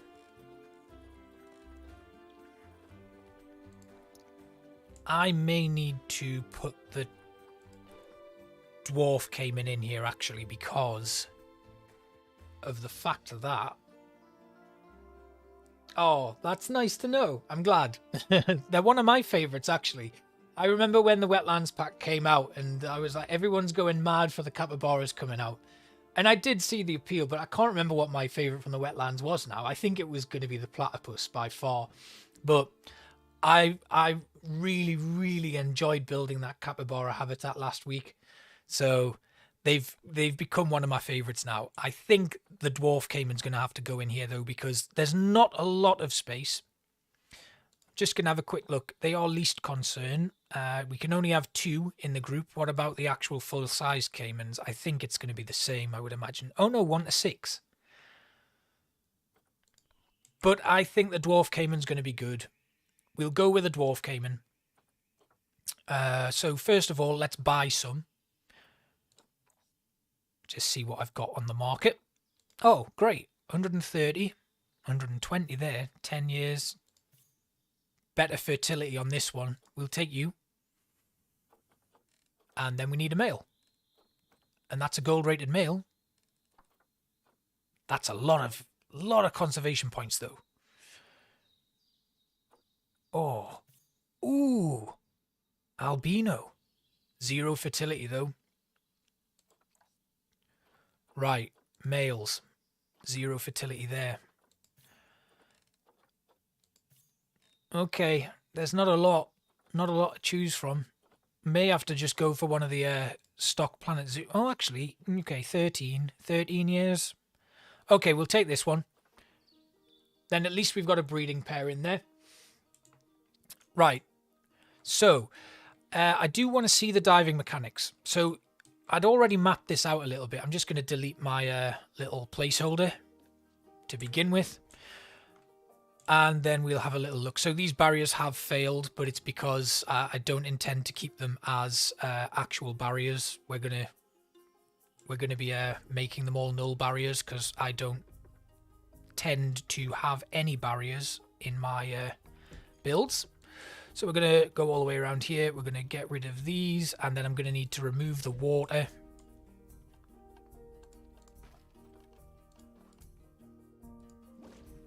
So we're going to remove the water out either side and then back to the barrier. Get rid of that. And then that should now mean I can put the water back in and everything will be hunky-dory. Right then. So, we're going to do a little bit of adjusting here.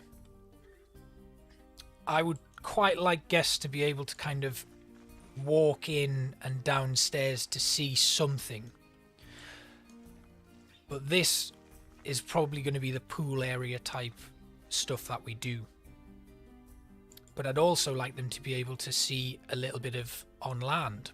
So we're going to extend the barrier.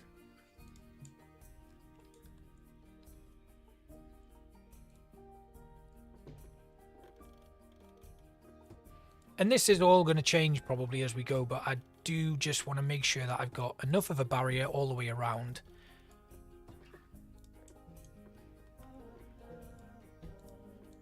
And then I'll just bring that right up to the path.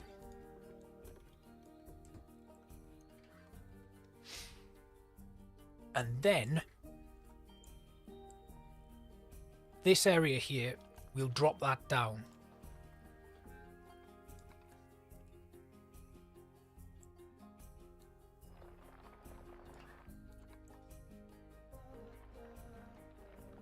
So for now, we'll just have it go down a little bit. I'm obviously going to need to adjust this a touch. I could make a little waterfall there so that it kind of spills into it. Oh god, yeah, I think when I first upgraded I had some issues running it. Like, it was weird going to, like, upgrading your PC. You would expect sorry, I just need to tab out. I've lost my chat. There we go, we're back in. Yeah, I think I had some issues when and then I can't remember what. I think just a random NVIDIA update seemed to fix it. But anyway, here I'm gonna just pull this all the way out, and then what we'll do is we're gonna have our guests be able to come down into this area here, so they'll walk downstairs, and then we'll have this area barriered off. If that makes sense. Oh god, sorry, camera work's going to be a bit of a nightmare. And yeah, we'll barrier all around to there, so that there's then this diving area there for them. But we need to make sure that it's the right depth. To do that, we're just going to construct a small 4 meter. I mean, it does normally say 4 meters, but I like to do a 1 meter on top. And then we'll just move that down, line it up.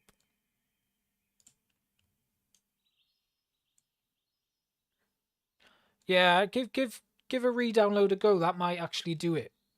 It's weird what does work sometimes when you're testing these things. It's just a pain to have to do it sometimes, I think. But yeah, I've had a couple of issues, and I've noticed random stuttering sometimes, especially as this zoo gets bigger. Right, we're just going to try and spin that around so I've at least got a guide. Put that in, and then we can maybe just bring things down a little bit more. I want to get it all the way down, and then we'll flatten to foundation. And I'll leave a little step there.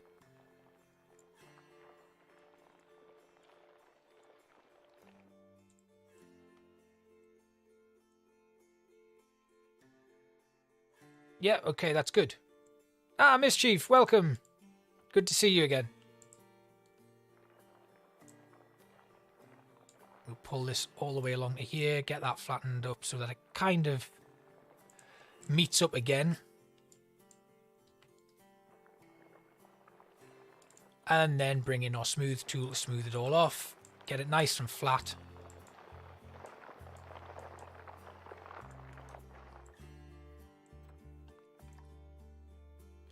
Do you know what?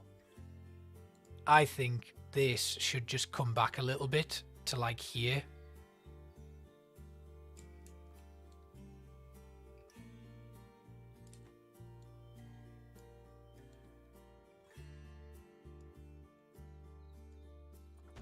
There. Okay, yeah, that's better. And then we'll bring this right the way along to here.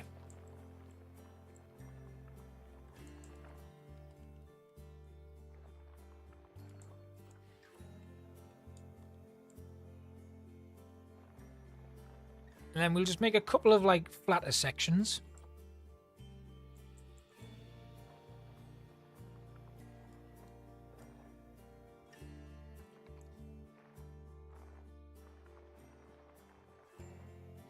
We still want to have the like kind of diving mechanics in there, because the dwarf caimans do have some of them, don't they? And I'd like to be able to use the underwater feeders in this. And then we just need to try and get it in line with the environment so that it doesn't look like too harsh a drop coming off into this kind of plunge pool area. So the only really, really deep area is going to be right there where the guests are going to be able to see. And then smoothing it all off. Now the one thing we need to be aware of is this might not work when we put the water back in.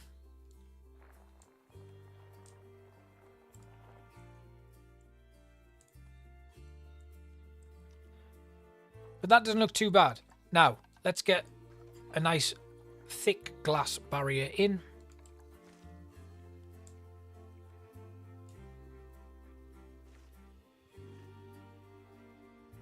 And this just needs to go all the way across.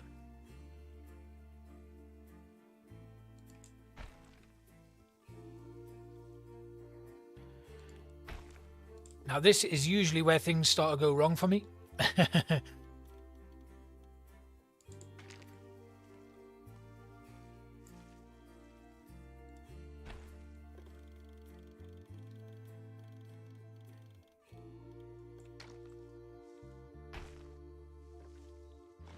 Oh, see, told you.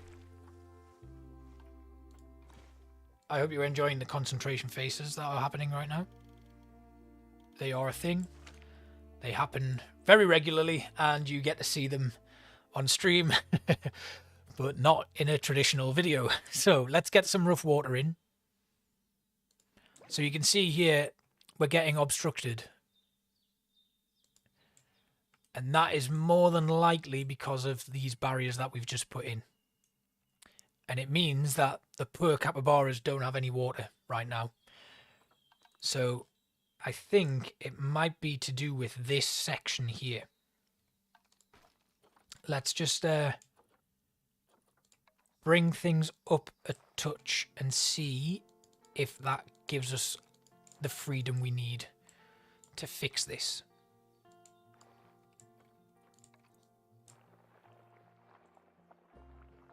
We will repaint the terrain.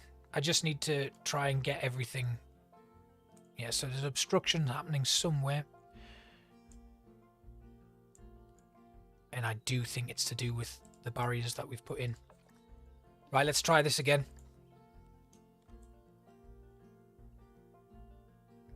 No problem, Maria. Thanks for coming along. We'll see you soon.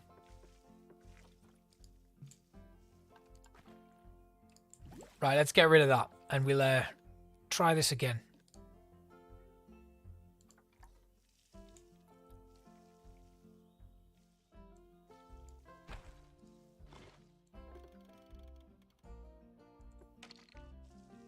I'll just see if moving them... Oh my god, come on.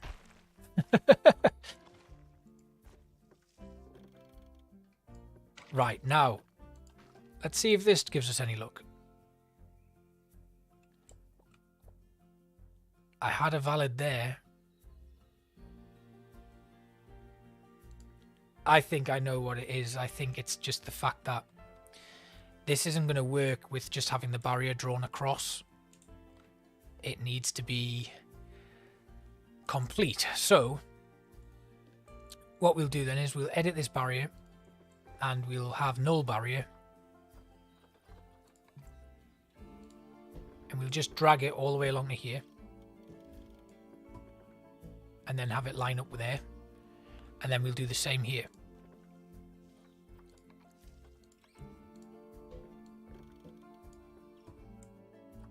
And then we want to make sure that this part is not designated as part of a habitat.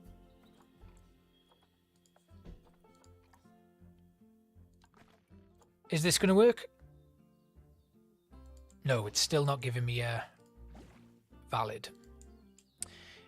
And it is a shame that you can't actually see what isn't, what's causing these issues. So what we'll now do is we'll edit this barrier. We'll bring this along and bring it up. And then I'll just try again. Yeah, it's still saying it's obstructed. It says that's valid, and that is the other side of it. So there's some sort of obstruction here that's stopping us from finishing this all off. I know exactly what it is. It's this bloody bridge. So I'd built that small bridge there. There we go. Look at that. I knew there was something simple, as is often the case with Planet Zoo. Right, now we'll get rid of this. And then we need to now hope that I can bring these barriers all the way down. And I can.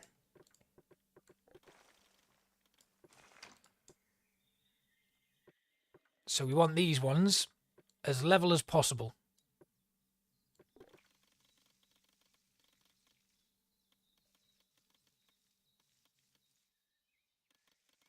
And I'll actually try and bring it right down with the water level. Now we've got these that are a weird angle now, but that's not an issue. We'll be able to sort that out later on. So we've got this little viewing area for the dive pool for our Caiman. The next thing to do is to just try and flatten this out as best we can. I think that looks pretty good, but it could go down a little bit further. The problem we now have is, because we've committed to that change there, we can't really go much further because the terrain's set there. At least now we know that the problem was with something else and not with the design of this habitat. So we can edit these barriers here.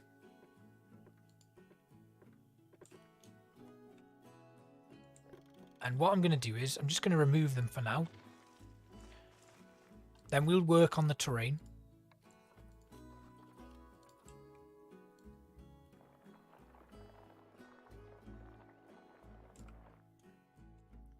And I need to make sure that my path can actually fit there.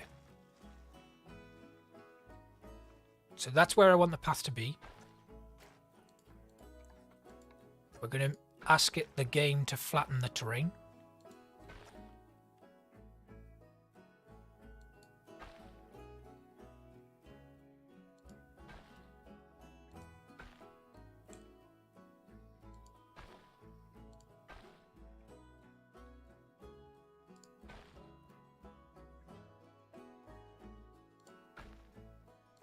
Oh, it doesn't like that, does it? Right then. So we kind of have an idea of where we want to go. And what I might do is, we'll just go back to our first piece. And then I want to align to the grid. Oh, well, that's not giving us much hope, has it? Never mind. So the next step is going to be to angle snap.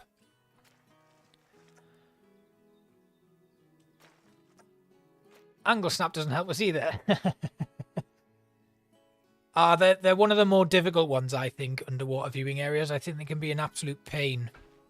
They need a lot of practice. And I was a bit nervous about doing one on stream, to be honest, but I'm committing. Like, I want to get it done. So, we're doing it. Let's push things down a little bit further. And then I'm going to flatten again.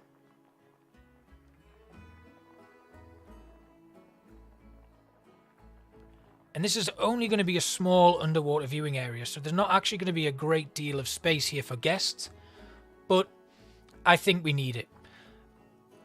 It's really nice to see animals in their kind of underwater environment, so I think it's definitely a must-do when you come in to do things like this.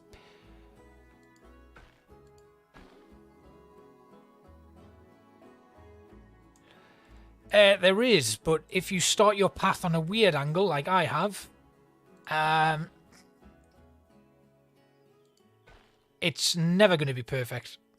So I just kind of wing it.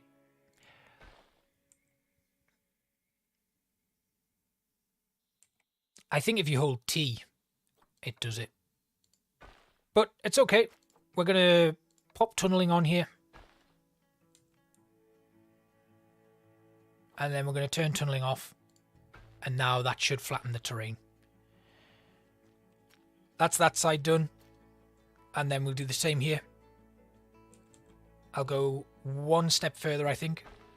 And then we'll move up. Pop tunneling back on. Up. Terrain modifications failed because of the barrier there. So we'll just edit that. Move it out of the way.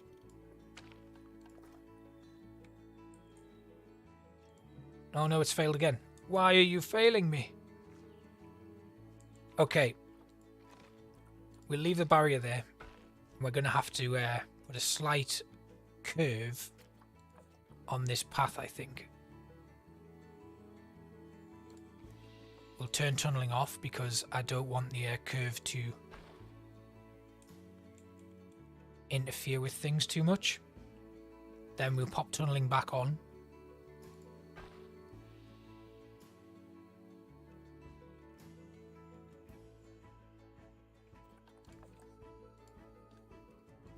And again, I think it is the barrier that's in the way this time, so we'll just shift it.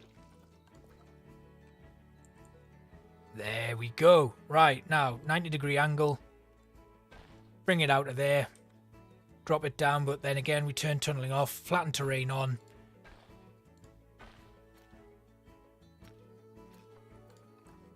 Turn off that angle. Come on, you've got to match up with the path now, surely. Don't do this to me.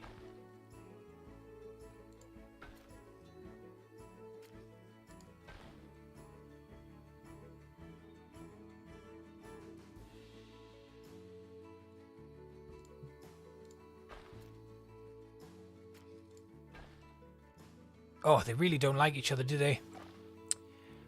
I think this is because of this. Ah, there we go. Flatten terrain off, and it matches up nicely. Right, okay, now we're talking. And then we'll have, before I actually do this path change here, we're going to link up these two. I think they were 8 meters. Oh, no, they're not. They're a little bit less than that. So they're going to link up like that. And then our final piece of path here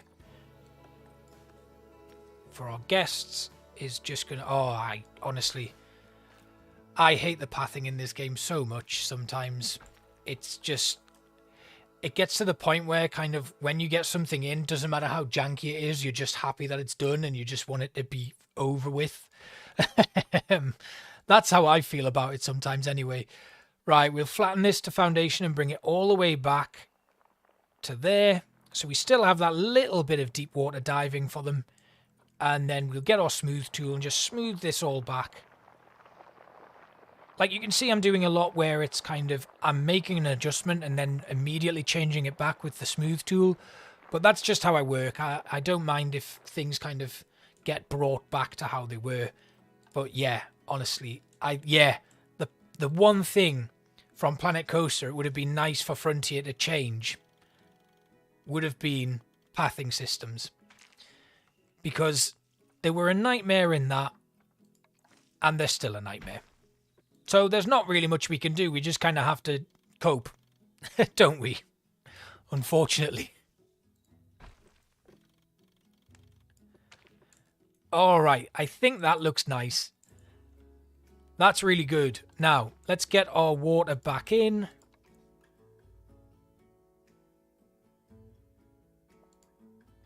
Yeah! Alright. Now, there's even just a small area there. And we have it. Okay, cool. Next up then, this might be difficult. We need to adjust this barrier because I want it to come down as low as possible, right next to the water line. But, again, because those posts are there, that's not going to be easy. But that does mean we can adjust our viewing area down here and make it all line up quite nicely. So what I'm now going to do is we're going to start making our actual viewing area first. Yeah, I was exactly the same with Planet Coaster. I'm much more comfortable playing Planet Zoo. I love Planet Coaster, don't get me wrong. I think it's a great little coaster sim, but the whole kind of like build mechanic idea of it all and stuff, it just didn't sit with me. I was not good at it, and it's a shame because it is a great game. It's absolutely fantastic, but it's not for me. I would love to kind of pick it up and come back to it at some point, but it's not right now the kind of... Yeah, I think Guess would have needed life insurance in mine as well. Right, I want to try and get this as close to the floor as possible. And then we'll just duplicate this all the way along, and then it gives us that fake area. But I want to continue that along so I've got a grid to build on in this viewing area. And you can see we do kind of like dip into the actual habitat enclosure itself, but we're going to sort that out as well. The next step, we start building this upwards. So I'm going to get a basic wall in for now. And if we just have a look, it does kind of match up right until the end there, and that's okay, we can hide that. And we're going to get temple pieces because that's the kind of main theme of this area. I'm going to grab a 1 meter temple wall. Yeah, it's a much easier game to understand, I think. There's a lot more simplicity in the processes that are involved in it. So I kind of have to give credit to anyone who can do Planet Coaster effectively, but also, you know, there's a lot to learn when it comes to Planet Zoo as well, especially if you're wanting to build something that, you know, you're really going to enjoy and want to kind of stick around in. I think they're both tough games for their own kind of reasons. Like, I have a tendency to leave my zoos unattended for long periods of time, and it does not bode well.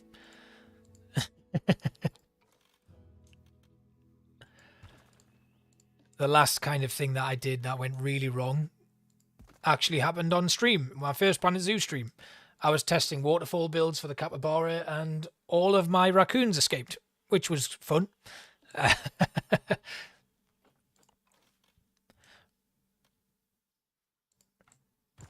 Right, yeah, I think that looks good. For a basic, anyway. It's the basic structure of how I want things to be, and then we can fill in those gaps with other stuff. And this kind of sticks out above the actual habitat barrier itself. And we will be coming back to decorate this, although it's more likely going to be part of the speed build when you actually see it. So you can see here it stretches all the way along. This is just our underwater viewing area, so we'll be able to put some extra bits and pieces on there and on the sides there. And then I think what I'll do is I'll just duplicate this for now, and we'll bring it all the way to the end here.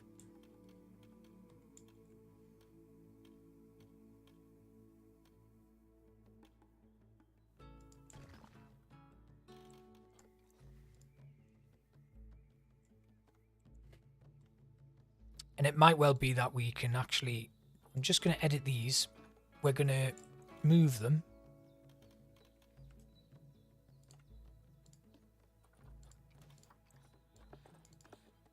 (1 meter angle of elevation to snap. And we'll drop it down. Yes, that's it. That's better. We'll get rid of all of these now.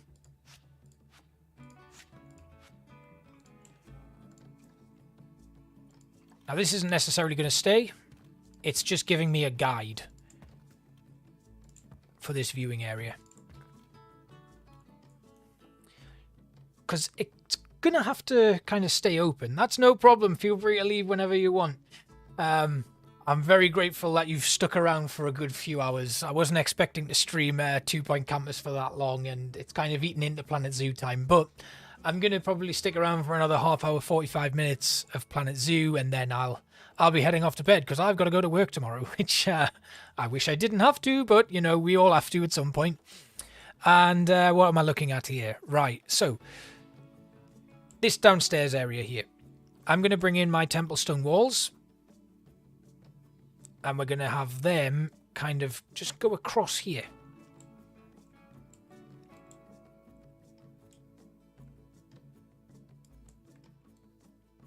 And I'll try and get it as level as possible with the ground.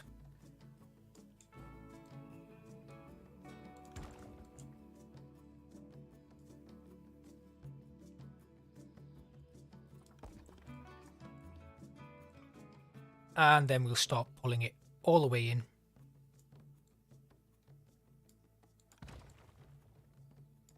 So that we've got these big chunky stone walls lining the path.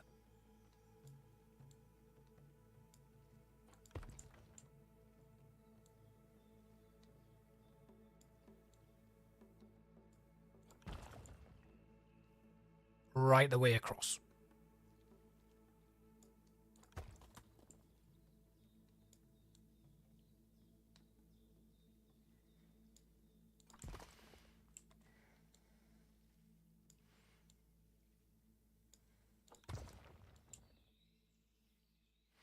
See you later, man. Thanks for coming along.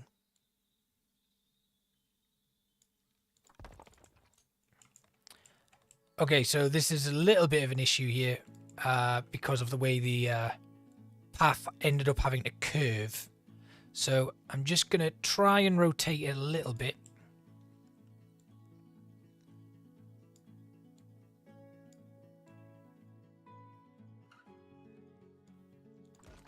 And then we know that we can do a little bit of work on these walls, just kind of rotating them a little bit more until eventually they kind of almost phase out one another. Something like that. So there's ever so slight curvature in that wall until it eventually gets to the exit stairs there. Now I'm aware of this issue. Don't worry about it. I'm going to fix that now. I had thought it might be a good idea to just kind of have this go all the way along and then dip down, but it's not working out that way. So we're going to bring it all the way up. And then what I'm going to do is I'm just going to, one more time, get rid of the rough water. And that's going to allow us the freedom to edit these barriers and line them up properly with the actual wall that we've built here.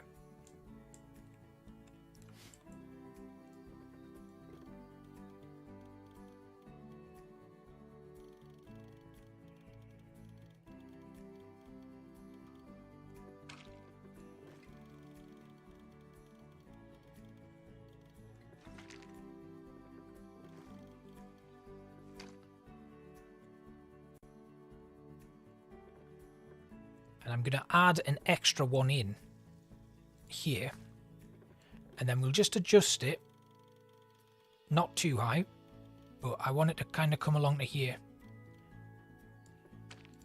And then we'll move that further along to the outside. Then this one can come back in and sink all the way down.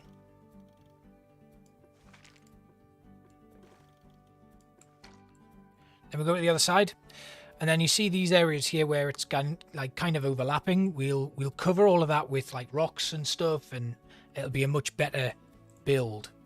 Next up, we'll put our water back in because I think we're just about done with the water edits. And we've got these nice little areas here at the top where you can just about see what's going on above the water level, and then you'll have the underwater stuff as well. I might actually cover that. But I quite like it. I quite like it. So we'll just see how that goes. Now then. Things are starting to take shape. What we need to do now is kind of cover up these areas here and this one. And we'll cover them up with some sort of temple walling again. So let's have a look at the ruined stone walls, which we can bring in.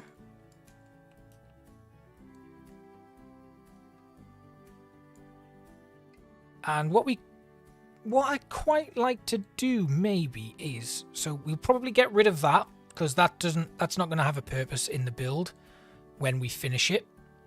So we'll sink this into the actual wall a little bit. Then we can have that there. And what I could do behind it is just fill this in with mulch or rocks or something. And then we've kind of created this artificial area. If I just rotate that enough, we might be able to then flip it on its side and sink it in.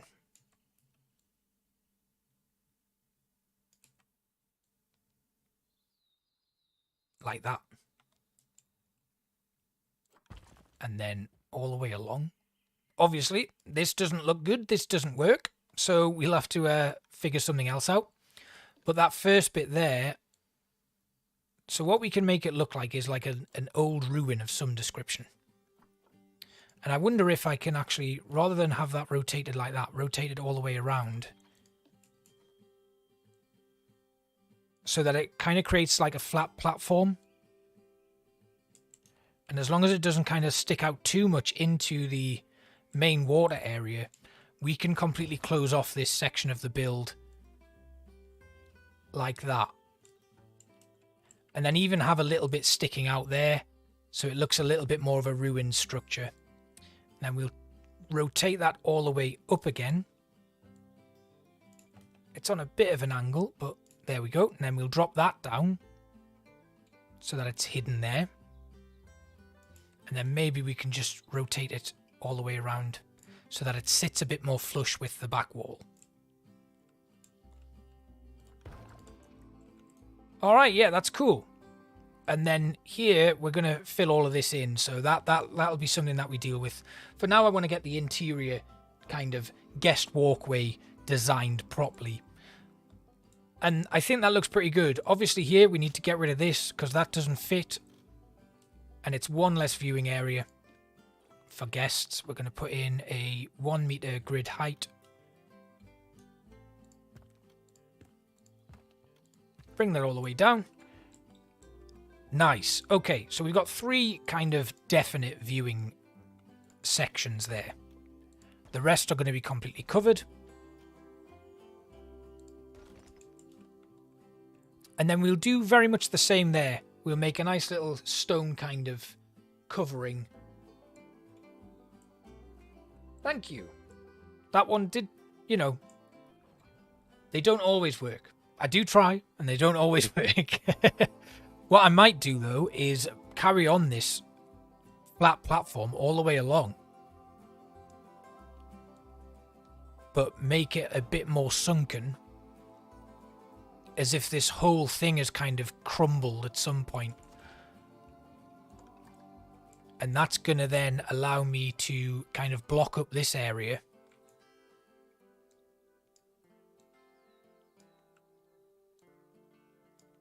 Is there a different one I can use there? Yeah, there is.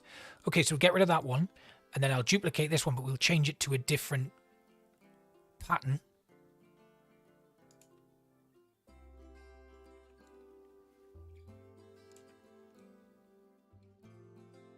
Little bit of overlap. And then there's some stair pieces somewhere.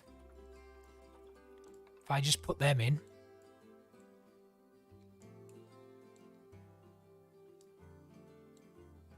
I wasn't actually going to do the actual water decoration yet, but I think as we're here... Oh, God.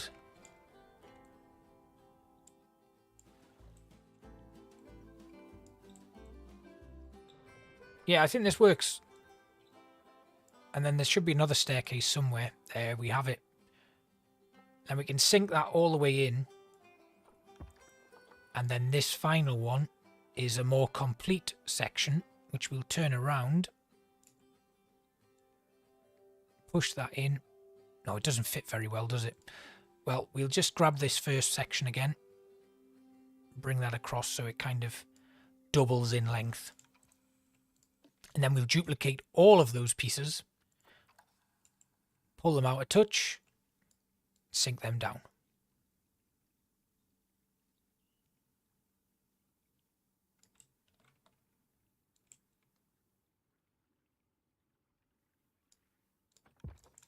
And then these final 2 pieces should take us all the way to the floor.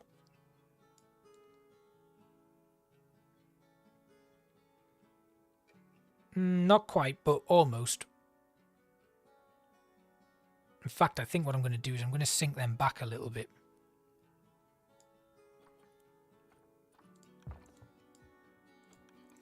And then the final piece, we'll grab one of these more complete sections and just sink that one down there as well. There, so that's that whole like temple staircase now sunk in. And it should provide the Caimans with a bit of an exit point there. And our guests will have like the viewing pleasure as well. And I am going to just quickly taper this off all the way down at the bottom there. It's probably going to get covered in rocks anyway, but I'd prefer it if it was just all hidden.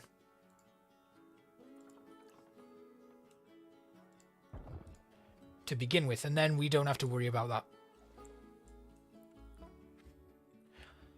So this is starting to take shape. The one thing that I'm concerned about, though, is, as always, the roof on this thing. I think I'm going to leave it open to the elements. I'll put maybe a timber framework in that goes all the way across to this section here. But in general, I think just having it like open would be really nice. I'll maybe run like a little walkway all the way across. But that's something that I can think about when I'm actually planning the whole habitat itself.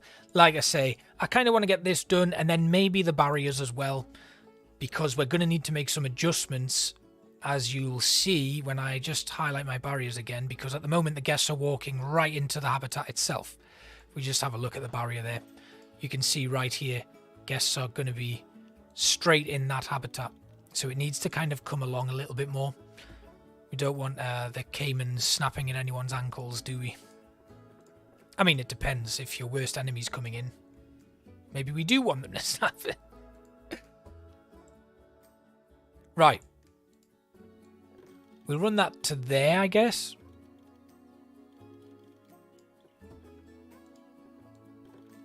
And then this.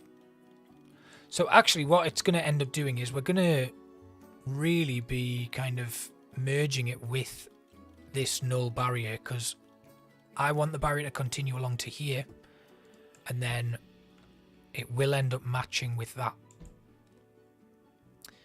So this section here will be part of the habitat barrier.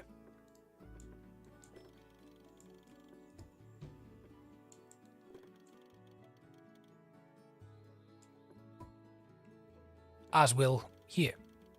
So this is all going to come around.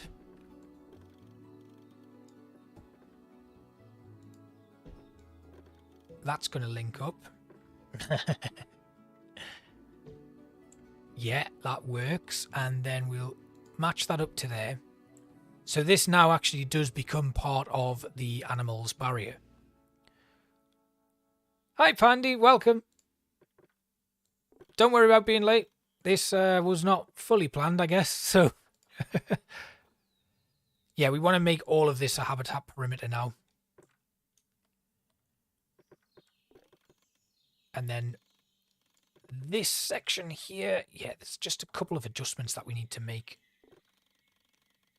And that goes right into our capybara habitat.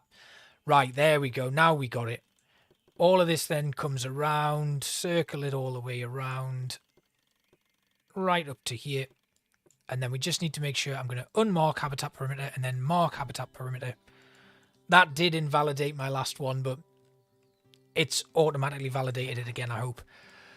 Otherwise, the capybaras don't have a home anymore. Right, let's move this along. I don't think the dwarf caiman are going to be able to get on here, but I would like to make sure that that doesn't become a thing. I think because they're so small, they won't get anywhere near this, and it won't be a problem. But just to be sure, I think that's looking good. That's a good plan, a good start. We've got guests can kind of come down here. And yeah, that's looking pretty good. Now, I do think it's time to just peel that back a little bit. I'll put a little bit of an end plate on that and we'll do the same there. Now that we've kind of got this little bit of stonework built up, I have the freedom to actually make some adjustments to that. Oh, welcome, Attack. No problem not staying for long. It's great to see some more people coming in tonight. I've been going for a long time, so actually, stay hydrated if you stream. That was one of the biggest advice I ever got. Oh, well, how long have I been on for? I think, well, it started like 8, and it's now 10:15. Okay, that's not too bad.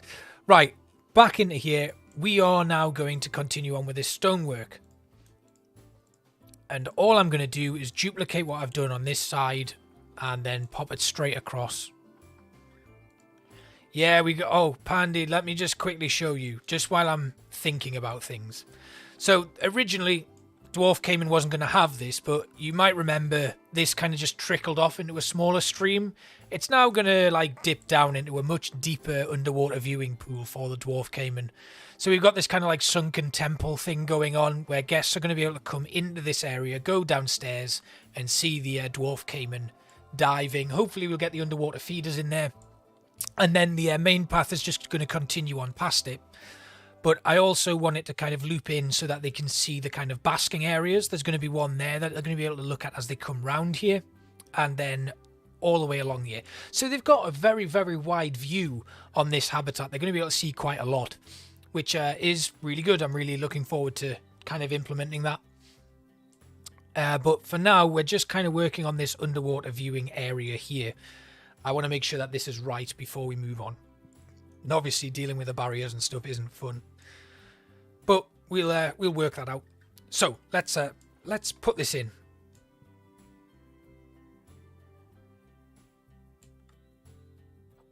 I mean, I'm hoping it works out that way, but I always end up getting into some issues with underwater viewing stuff. It can become very, very tedious sometimes, in my opinion. I've had a lot of problems with underwater stuff. It would be nice to do one of the whole like underwater walkthroughs that I've seen people do where they kind of cheat the pathing system and stuff and line it all up, but I really don't have the patience for that, especially on stream. I don't think there's be anything worse than watching you guys seeing me get very frustrated with it all.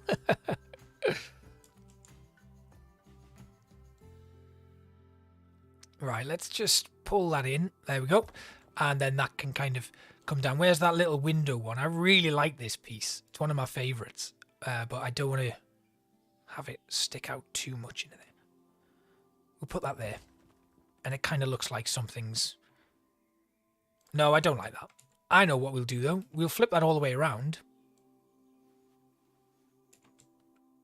Oh, this is an idea. Okay, right. I'm going to do this. So this is going to jut out into the habitat itself, which is not ideal, but I'm going to deal with that.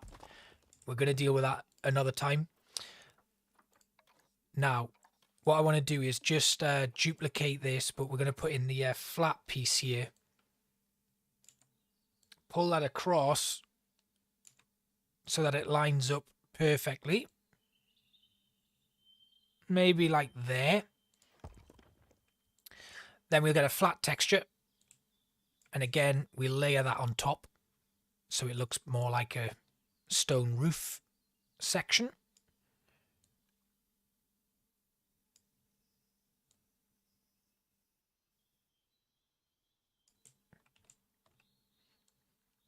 Yeah, I don't actually mind it looking a little bit janky like that. That'll do. That's nice.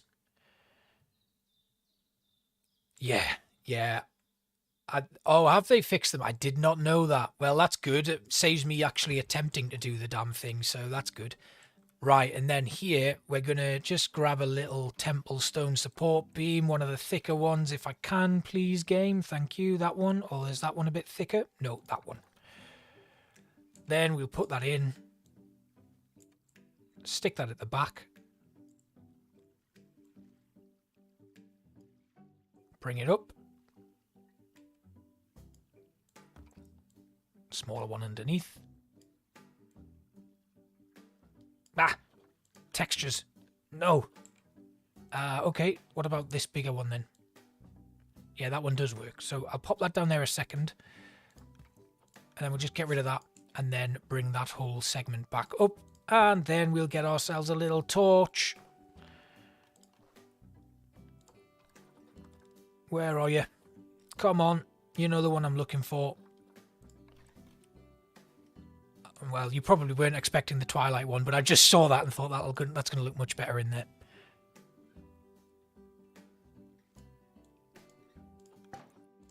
Okay, so we got a little torch in there. Right. That is going to get used on here as well.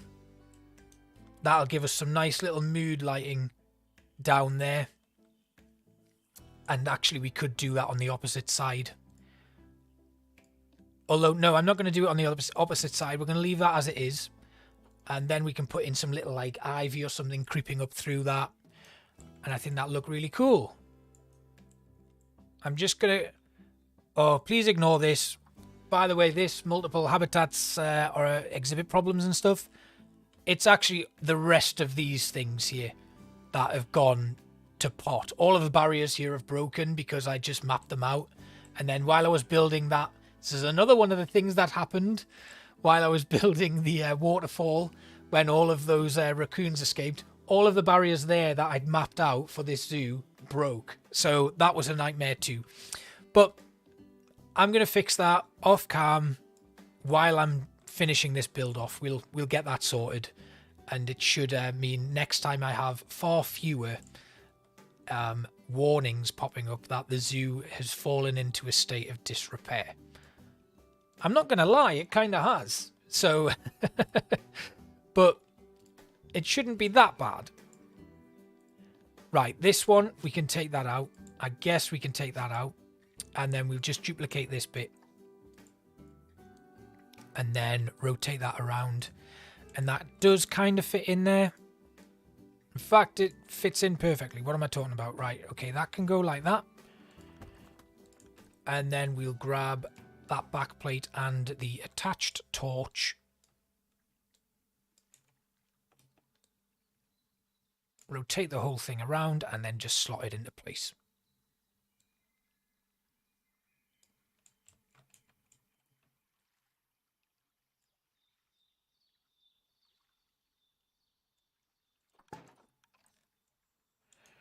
Right, okay, that's looking a little bit better there.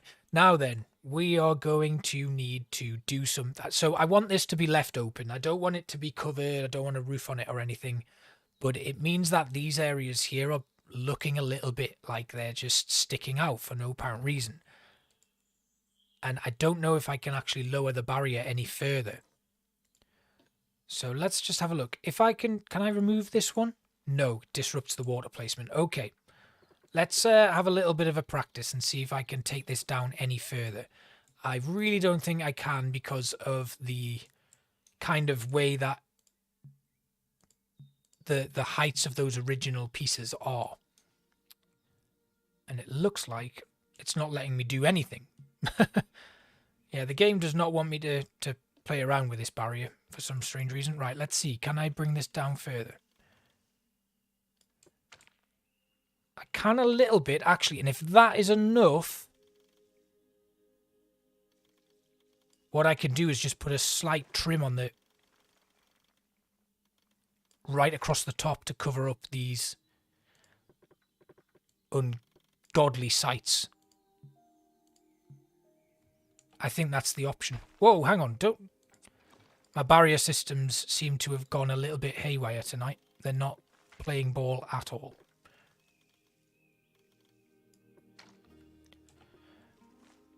Yeah, okay, right, that's much better. So what we'll then do is we'll just run some sort of trim across the top of that and it'll look a lot better. And then we can reflect that on the opposite side. So we'll grab our kind of stone topper here, pull that all the way along.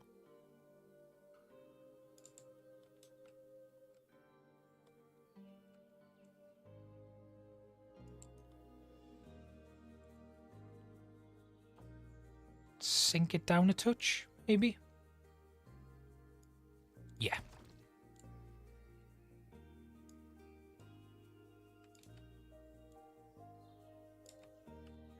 And it doesn't matter with this bit that we're getting little clips and stuff, because this is like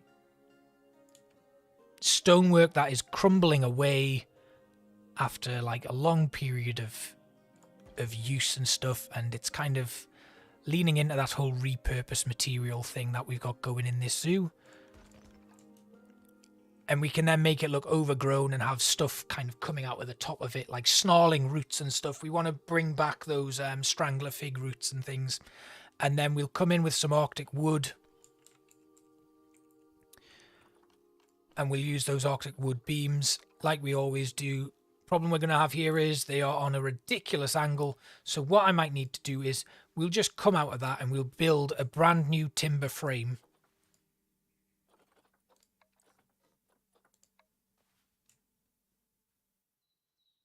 That we can slot into place.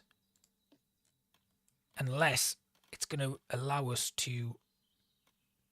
Yeah, look at this. This has gone crazy now. Okay. Oh, that didn't. Right, okay, good. Good. So these are going to go across like that. And then we're going to just move them into the middle here.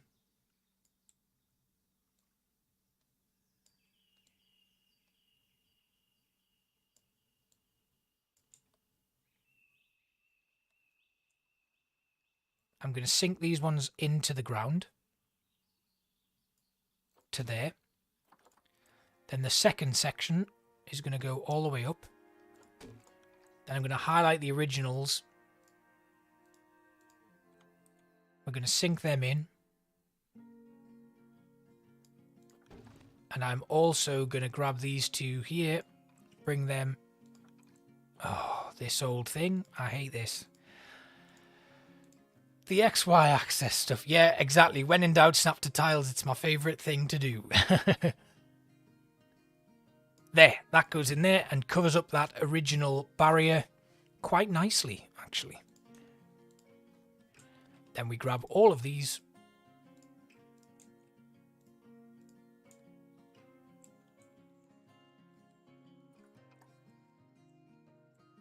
And these are going to have a bit of a weird shape to them. You will notice, because some of them are going to go into the environment itself. Now, I don't particularly want that to happen, but I also don't really want to have this one sticking all the way out. So we're actually not going to have those beams on the other side. I'm going to spin them around, bring them up,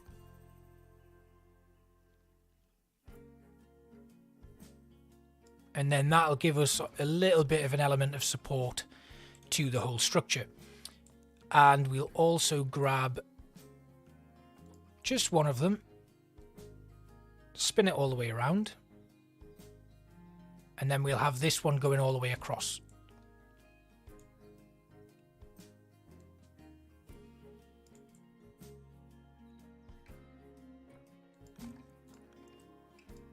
And then just be aware of the fact that it's actually not going to work like that, because it needs to go this side, because we don't want it to interfere with the staircase coming all the way back up.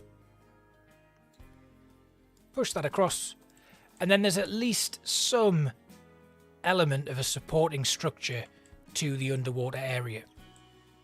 And then what we can do is like have some stuff hanging down from there, some like weeds and things. But in general, we now have that kind of covered up, and there's some sort of substance to it. Now, across the top, we're going to go back to our temple stone supports. And I'm going to take these beams. Now, we want a thinner beam, but it still needs to go across the entire top.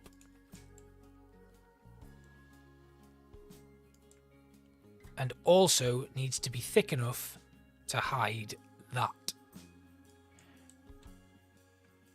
I think that works. And then we can put a rock formation of some description there. That sounds good to me. And I want to colour this the same colour as we had back in the capybara habitat. I think that's about right. And then this just continues to go all the way along.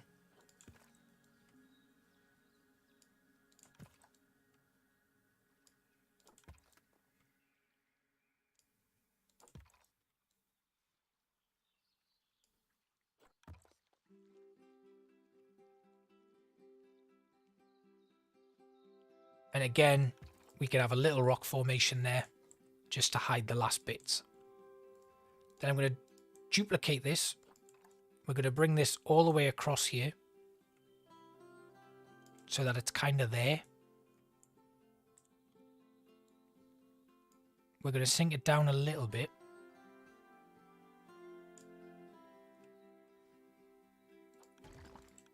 Because we're then going to have this kind of go with the curvature of the structure below it.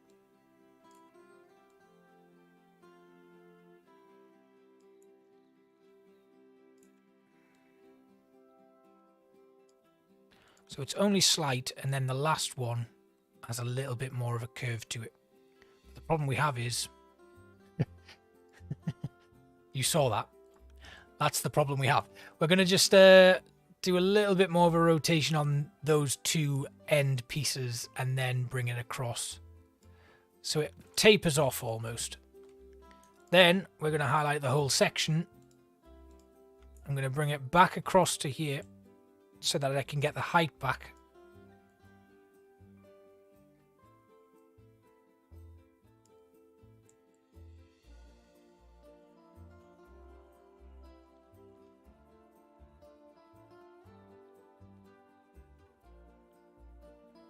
Come on. There we go. And then we'll bring that all the way back across.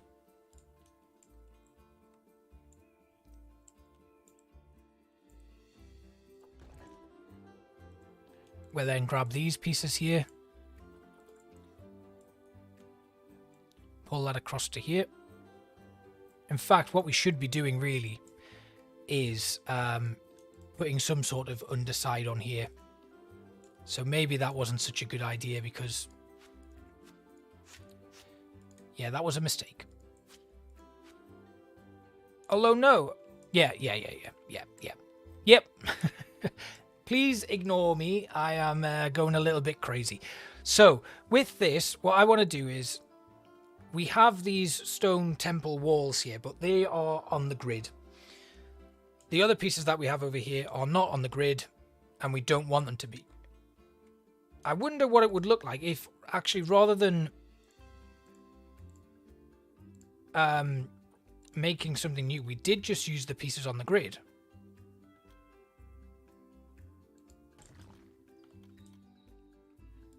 Yeah, it doesn't quite fit, does it? Like, it sticks out a touch. It's not sitting flush. And most importantly, it just doesn't really look good. So we'll need to come up with something a bit different. Now, let's go to our temple again. Now, what if we use these decoration blocks and make them look like some sort of support? So if we just pop them down, rotate them around. I mean, this is going to be a very long task to get these put into place. But if we can kind of have them run along like that, I guess that would give it a little bit more structure to it. The other option would be to go for something like these wall decorations, the trims. Oh, that's what we'll do. Yep, that works. So we'll grab these trims and we'll just run them all the way along.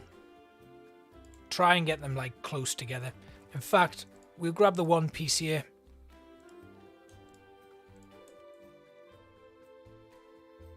I'm going to have those go into each other like that. Then we can pick up the whole section. We'll duplicate it.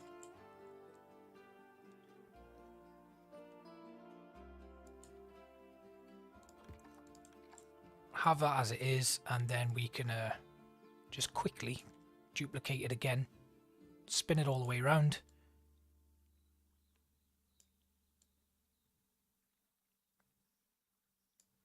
pull it into position like that. That was a lot of work for a very small trim, I will say. But that's better than what I had originally planned, so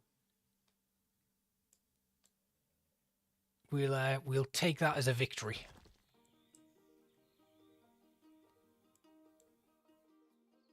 And then we just need to get it all matched up nicely, including putting that rotation in. Now, when we rotate this is going to be a real difficult thing to kind of rotate. I think it needs to start spinning now. Yeah, it does. So just a slight rotation there. That works. I haven't used the gold one, I guess. I might use the gold one for the... I don't know, if we put in like a little hidey hole for them. Now I'm going to have this continue further than the original barrier because it's where the guests get back up to street level. So we'll just have it continue and then it will kind of taper off to an end there. And maybe we could just bring this back in.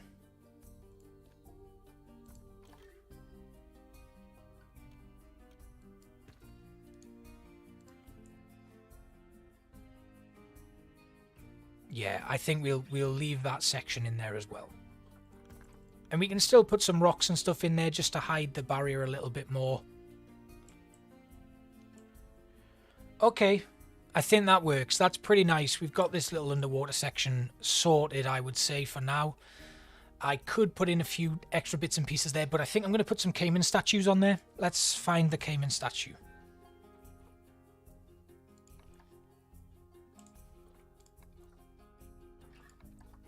Do we want bronze or do we want... oh, no, that's a sign. Looks like it's going to be the concrete ones. It's a shame. Oh, we can colour them. Amazing. I did not know that. Right, so we'll put this Caiman chappy here. And then we'll try and change his colour to get as close as we can to these temple.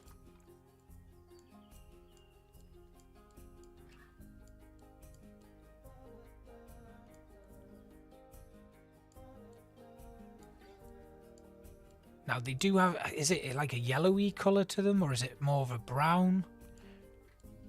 Oh, we almost, I think that was closer and I've moved it away. Yeah, I think that's close enough. And then we'll put another one in here.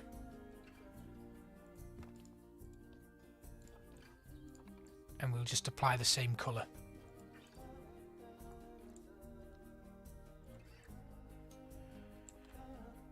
Right, so it's definitely taking shape. I really didn't know you could. Some of them you can't, other ones you can. I think the concrete statues you can recolor, but anything that's kind of like bronze and stuff, it's just got to be bronze and that's that.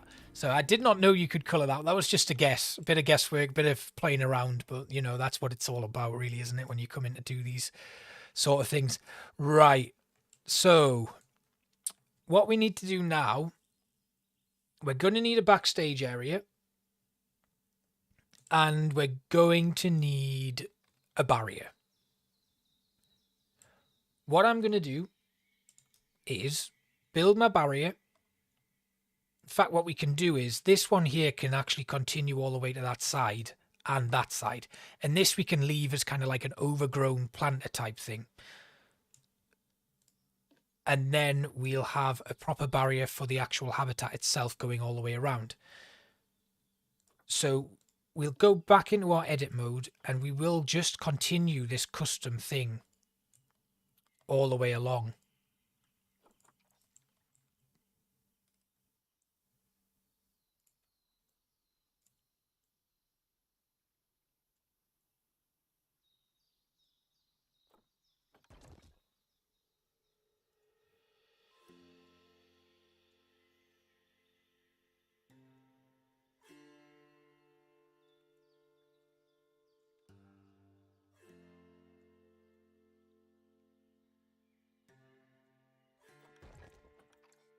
Okay, that's pretty cool. And then the same going back the other way.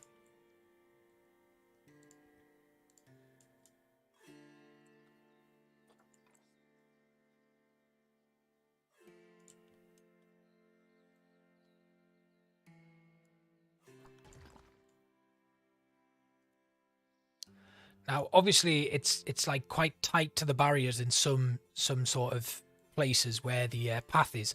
But I'm going to try and just cover up the path as much as possible. I want it to be quite natural. So that's going to be hopefully barely visible. And it's going to look like they're kind of walking on, I don't know, some sort of sand bank.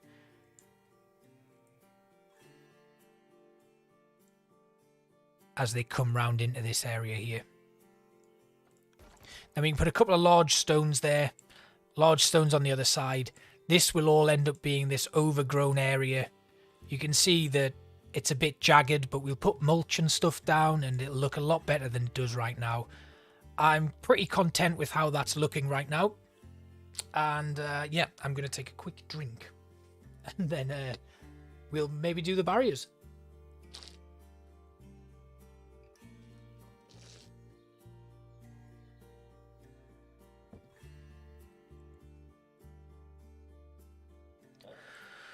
Okay, so our caimans can't jump, which is great because a jumping caiman sounds absolutely terrifying. Let's have a look at the size of the barriers they do need. It's not going to be tall. It's 1.5 meters high, so that's pretty good. One thing I do need to double check is the land that's in here. That is a lot of land area. I didn't know they had that much land. So that's good. We are going to need to make sure that our keepers can access this. So what I'm going to do is we're going to once again, we're going to come over here. We're going to duplicate this little bridge that we built as part of the capybara habitat.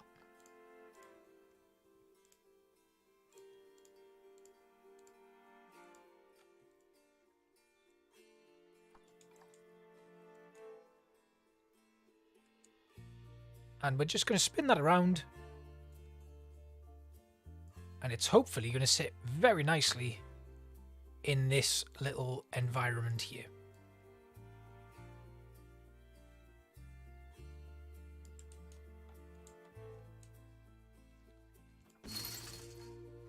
And then we'll just move things a little bit further in.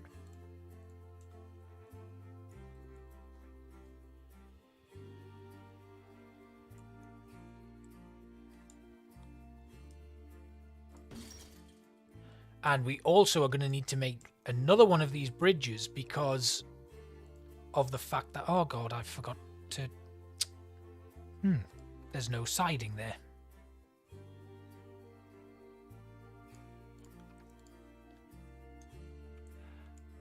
What have I done there? Right, let's just... I think it's because the last one kind of just stopped at that wall, so I've not actually got an end piece on that. Let's just play around a little bit then. I'm just going to move these bits along to bring us to there, and then we'll put these further into the middle.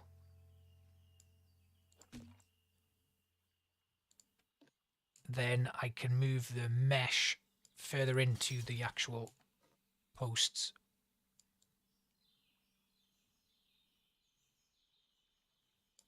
Clip it perfectly, and that's much better. Right, okay. So one thing I am aware of, barrier here, we can't actually barrier that up because it's going to interfere with the water. So we're going to need to put another one of these in.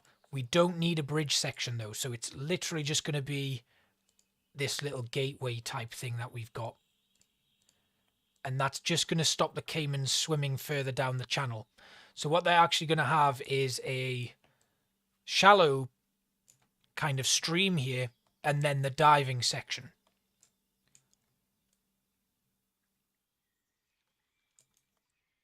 And then we'll just kind of...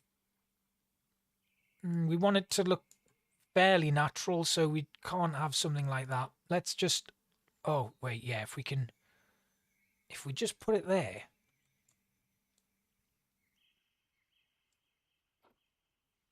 We might only need the one section.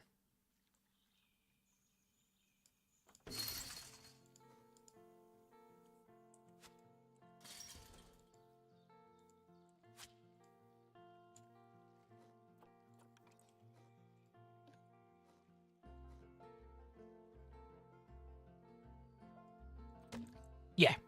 So we're only going to need the one little section there.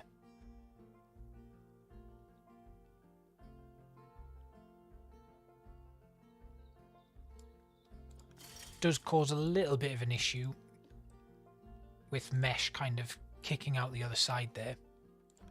So what I'm going to do is I'm just going to bring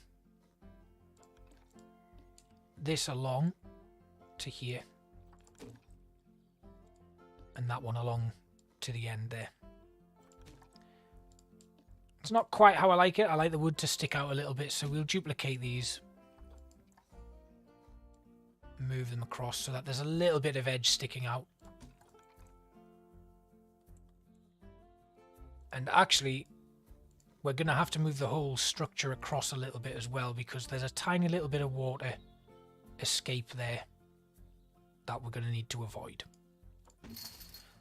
There, right, okay, so barrier. You see where it goes, kind of continues all the way along. And then we have more barrier coming along here. Obviously there, we're going to have to build some sort of rock structure on top of that first plate so that they can't get into the guest area. And then coming out here, we're going to do something as well. And then obviously, we're going to have to map out our backstage platforms. So first things first, let's once again, very much like we did with our capybara, let's put a concrete foundation in for our backstage area. Now the dwarf caimans, I'd quite like to have some sort of interior for them. So this will kind of expand a little bit more and it'll be a bit larger.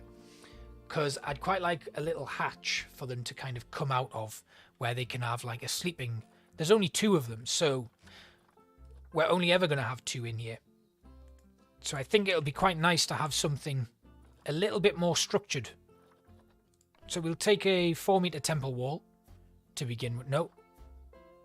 Yes, we'll take a 4-meter temple wall to begin with. And I'm going to pop that in, then that, and another one, and another one. So this area here is going to be the Caiman's sleeping area and backstage kind of spot. And then here is going to be storage and staff access to the habitat. So what we'll do is actually, it only needs to be a smaller kind of, that's better. Then we'll just move this whole section to here.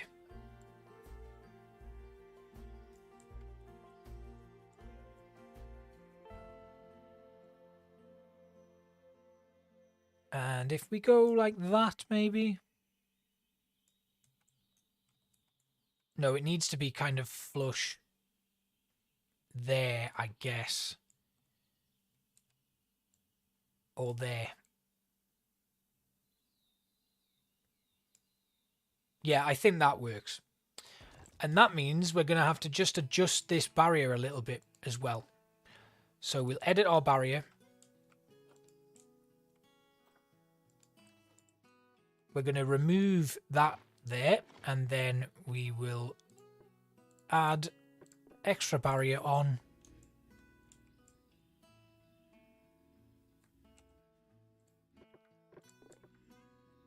Coming across here.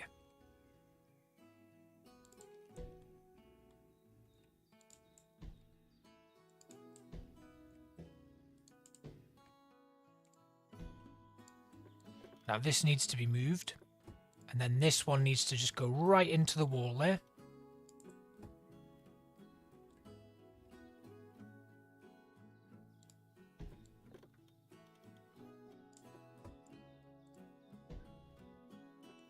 And then we can start bringing this all the way across.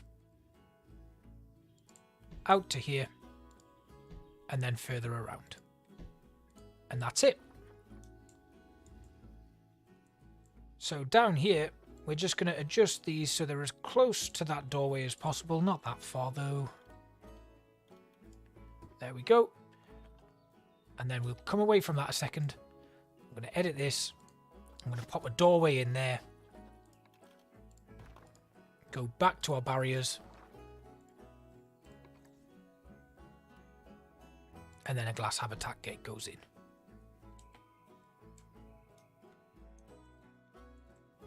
Cool, right.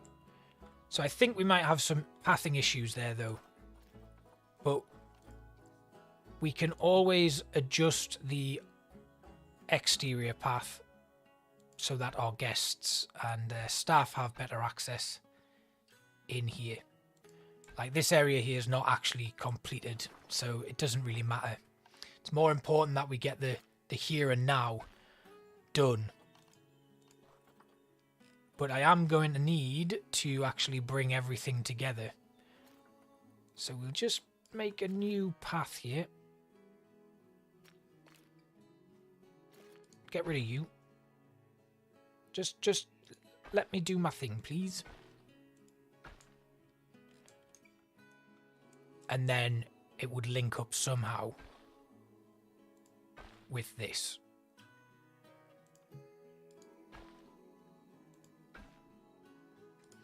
Obviously it can't right now, so we're just going to need to have a little think about that. And actually sooner rather than later, because this staff area is pretty vital. And we need to get it linked up, really, so we better actually just do this. Sorry guys, this is kind of becoming a little bit more in-depth and tedious than I was liking. But we're out, we've done that, that's in. Then this path here, which comes around the back of our potential beaver enclosure.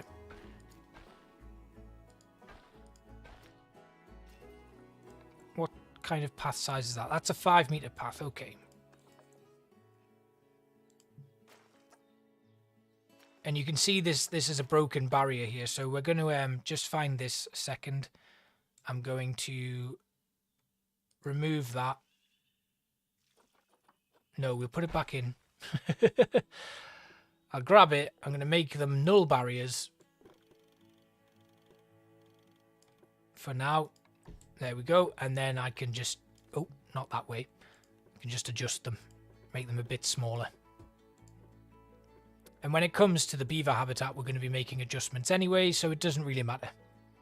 Ah, yeah, it gets very finicky.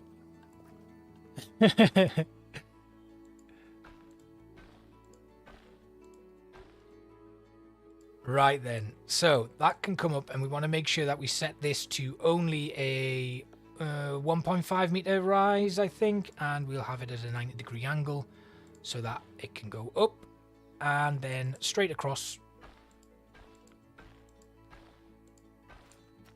and then back down to ground level, joining up with a path, and then hopefully I can squeeze in a staff access there. I can, and it looks terrible.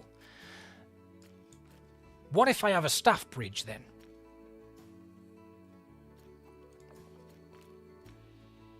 Although actually, if I just have like a smaller staff path, kind of runs along. There we go, that's better. And then this staff path we'll line up properly as well.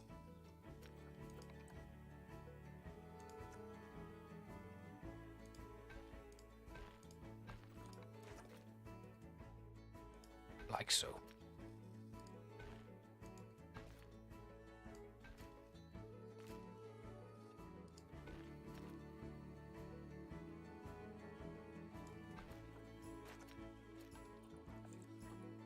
Okay, I think that does it. That's good. Now then, we have the basis for our Caiman's entrance. I'm gonna just take one slide away, and then I will put in an archway.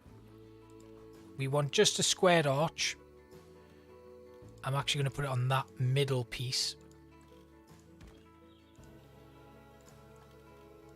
So what we're then going to do is we're going to put in like a little facade covering that. It's probably going to be like a mix of plaster and wood.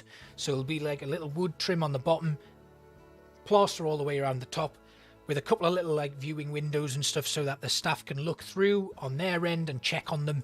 And then it'll be like a little sliding door that opens and closes. And that'll allow the caimans access into the main body of this habitat. Then they'll be able to access their little dive pools and stuff, and then we can start kind of thinking about what we're going to do for our barriers. So, again, I want to kind of play around with the South America theme. If I just filter by South America, we can have a look at what's available to us. Now, I don't really want to use bamboo for this one, but I also don't want to overdo it on the temple stuff. So I'm wondering if we should go for something. Oh, I don't. We can use a mix of like maybe wood beams, normal wood.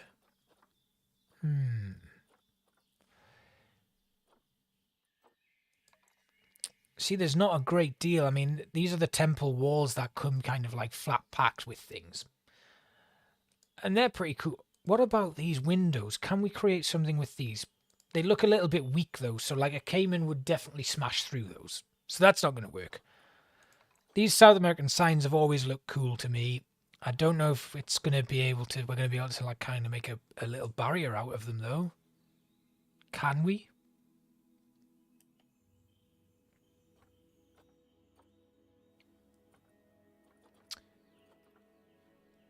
Ah, I've got it. Right, we are going to use them. We're also going to use these bamboo walls. I know I said I wasn't going to use bamboo. Shoot me. We'll go with these bamboo walls. The little jagged ones, maybe. Like that. Then on either side, we're going to grab a stone support.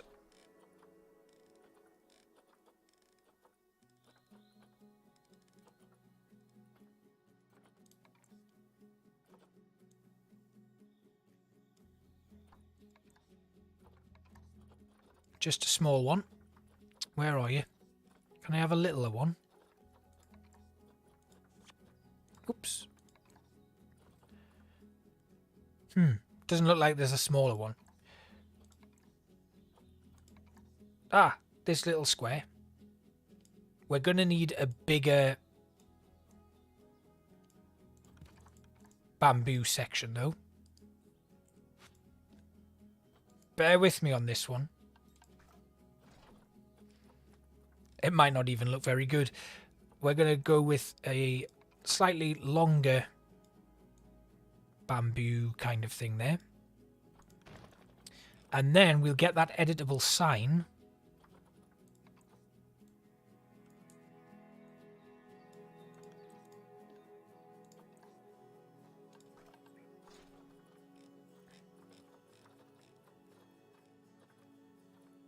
Or what about that one? No, it has to be this one.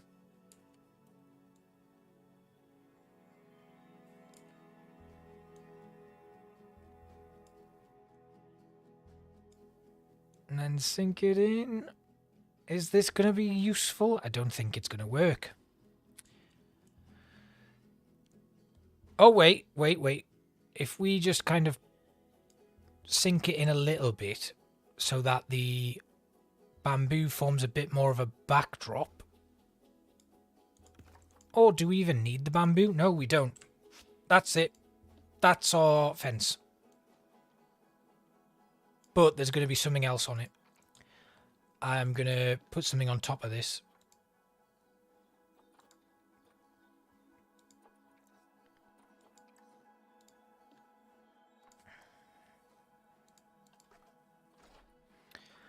We will put on top of it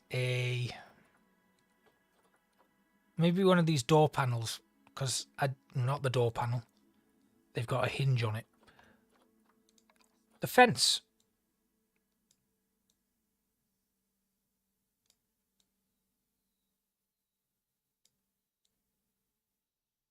Could we have that on the top? Is it sticking out the back? Not too much.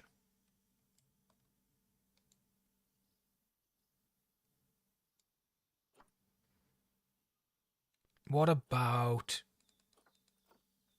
the window panel?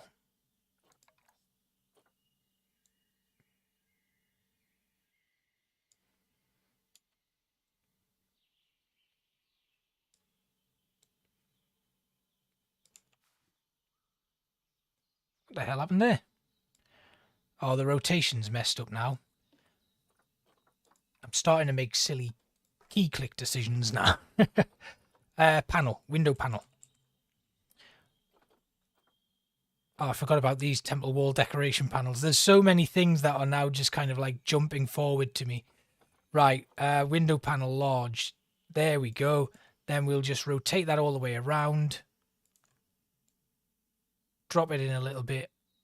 Sink it about halfway. And this is exactly the same from behind as it is at the front. So we'll try and match that in as much as possible.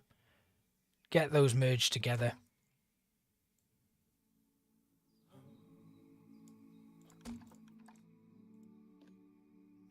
If we kind of, I guess we could pull that across a bit more. And then these two pieces, we have them as kind of like a middle point. Then if we grab the two signs, flip them around, and then just pull them forward a little bit, ever so slightly.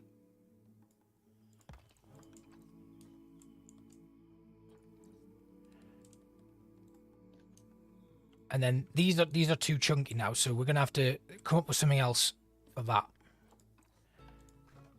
I think I have an idea. It's not involving one of these pieces though, because they're all too slim. So we'll get rid of our search and just double check that I'm not thinking of something else, because I don't think it's part of this pack. I think it's part of the East Asia pack. Or let's use something from the African pack. What about these lampposts? That they kind of fit in. Oh wait, no, nautical lampposts. The what are they called? Underwater stuff. Oh god, aquatic. Aquatic, that's the one. So if we go with these aquatic lampposts, bring them all the way up, and then just sink them down a touch. We don't want them to sink down too much though, because yeah, there. Now they're going to need a base on them then. But this is what I'm looking for. I think that's a pretty cool barrier. They need a base, and that's fine. We can do that. We're going to just duplicate that, and we're going to find a little bit of a stone bottom for it. We could go with an upturned African pot or something.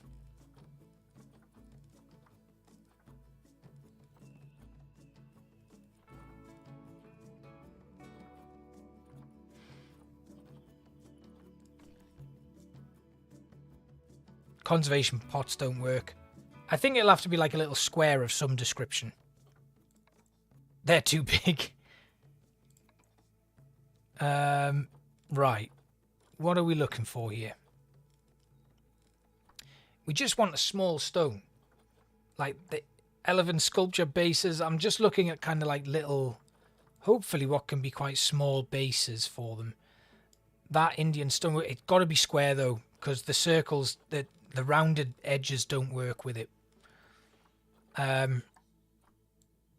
Those ceramic tiles are tiny. That's not going to do it. And those New World planters don't work either. What about just a plaster block? A small, not them. The bricks, yes, plaster brick.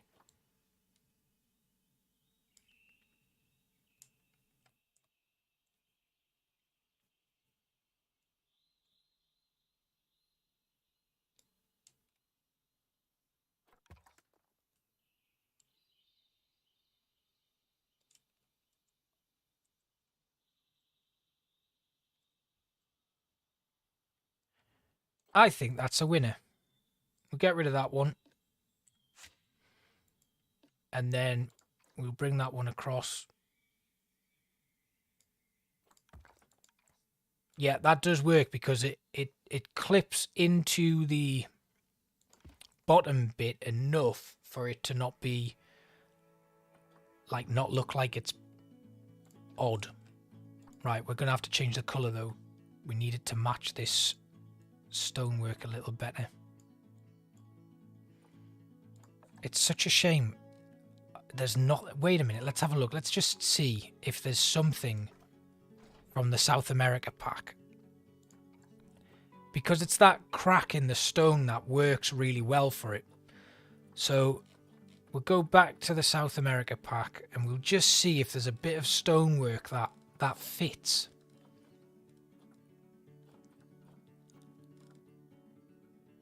Like, what about stuff like this?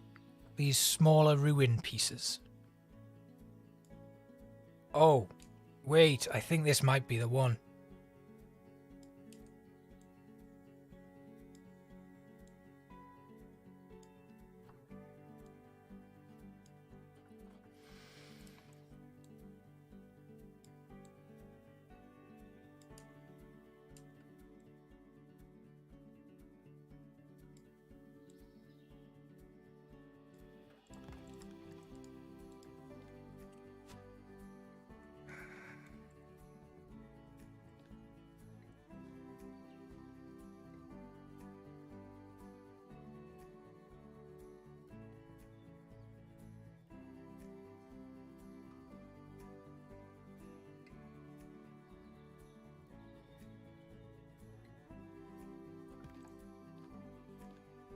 That's it. That's it. Right, now let's see if we can match this faux rock as much as possible.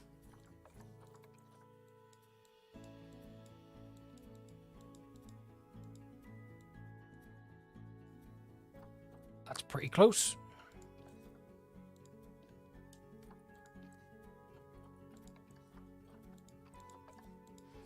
Get rid of that plaster. Then we'll move this across. It is on a bit of an angle, so we do have to adjust it a little bit to get it right. But once we combine this into like a building piece,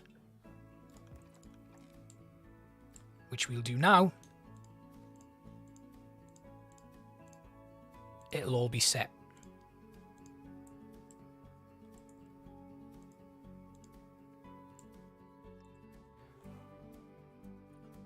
So what I want to do is I want to make sure that I don't have that as part of the building.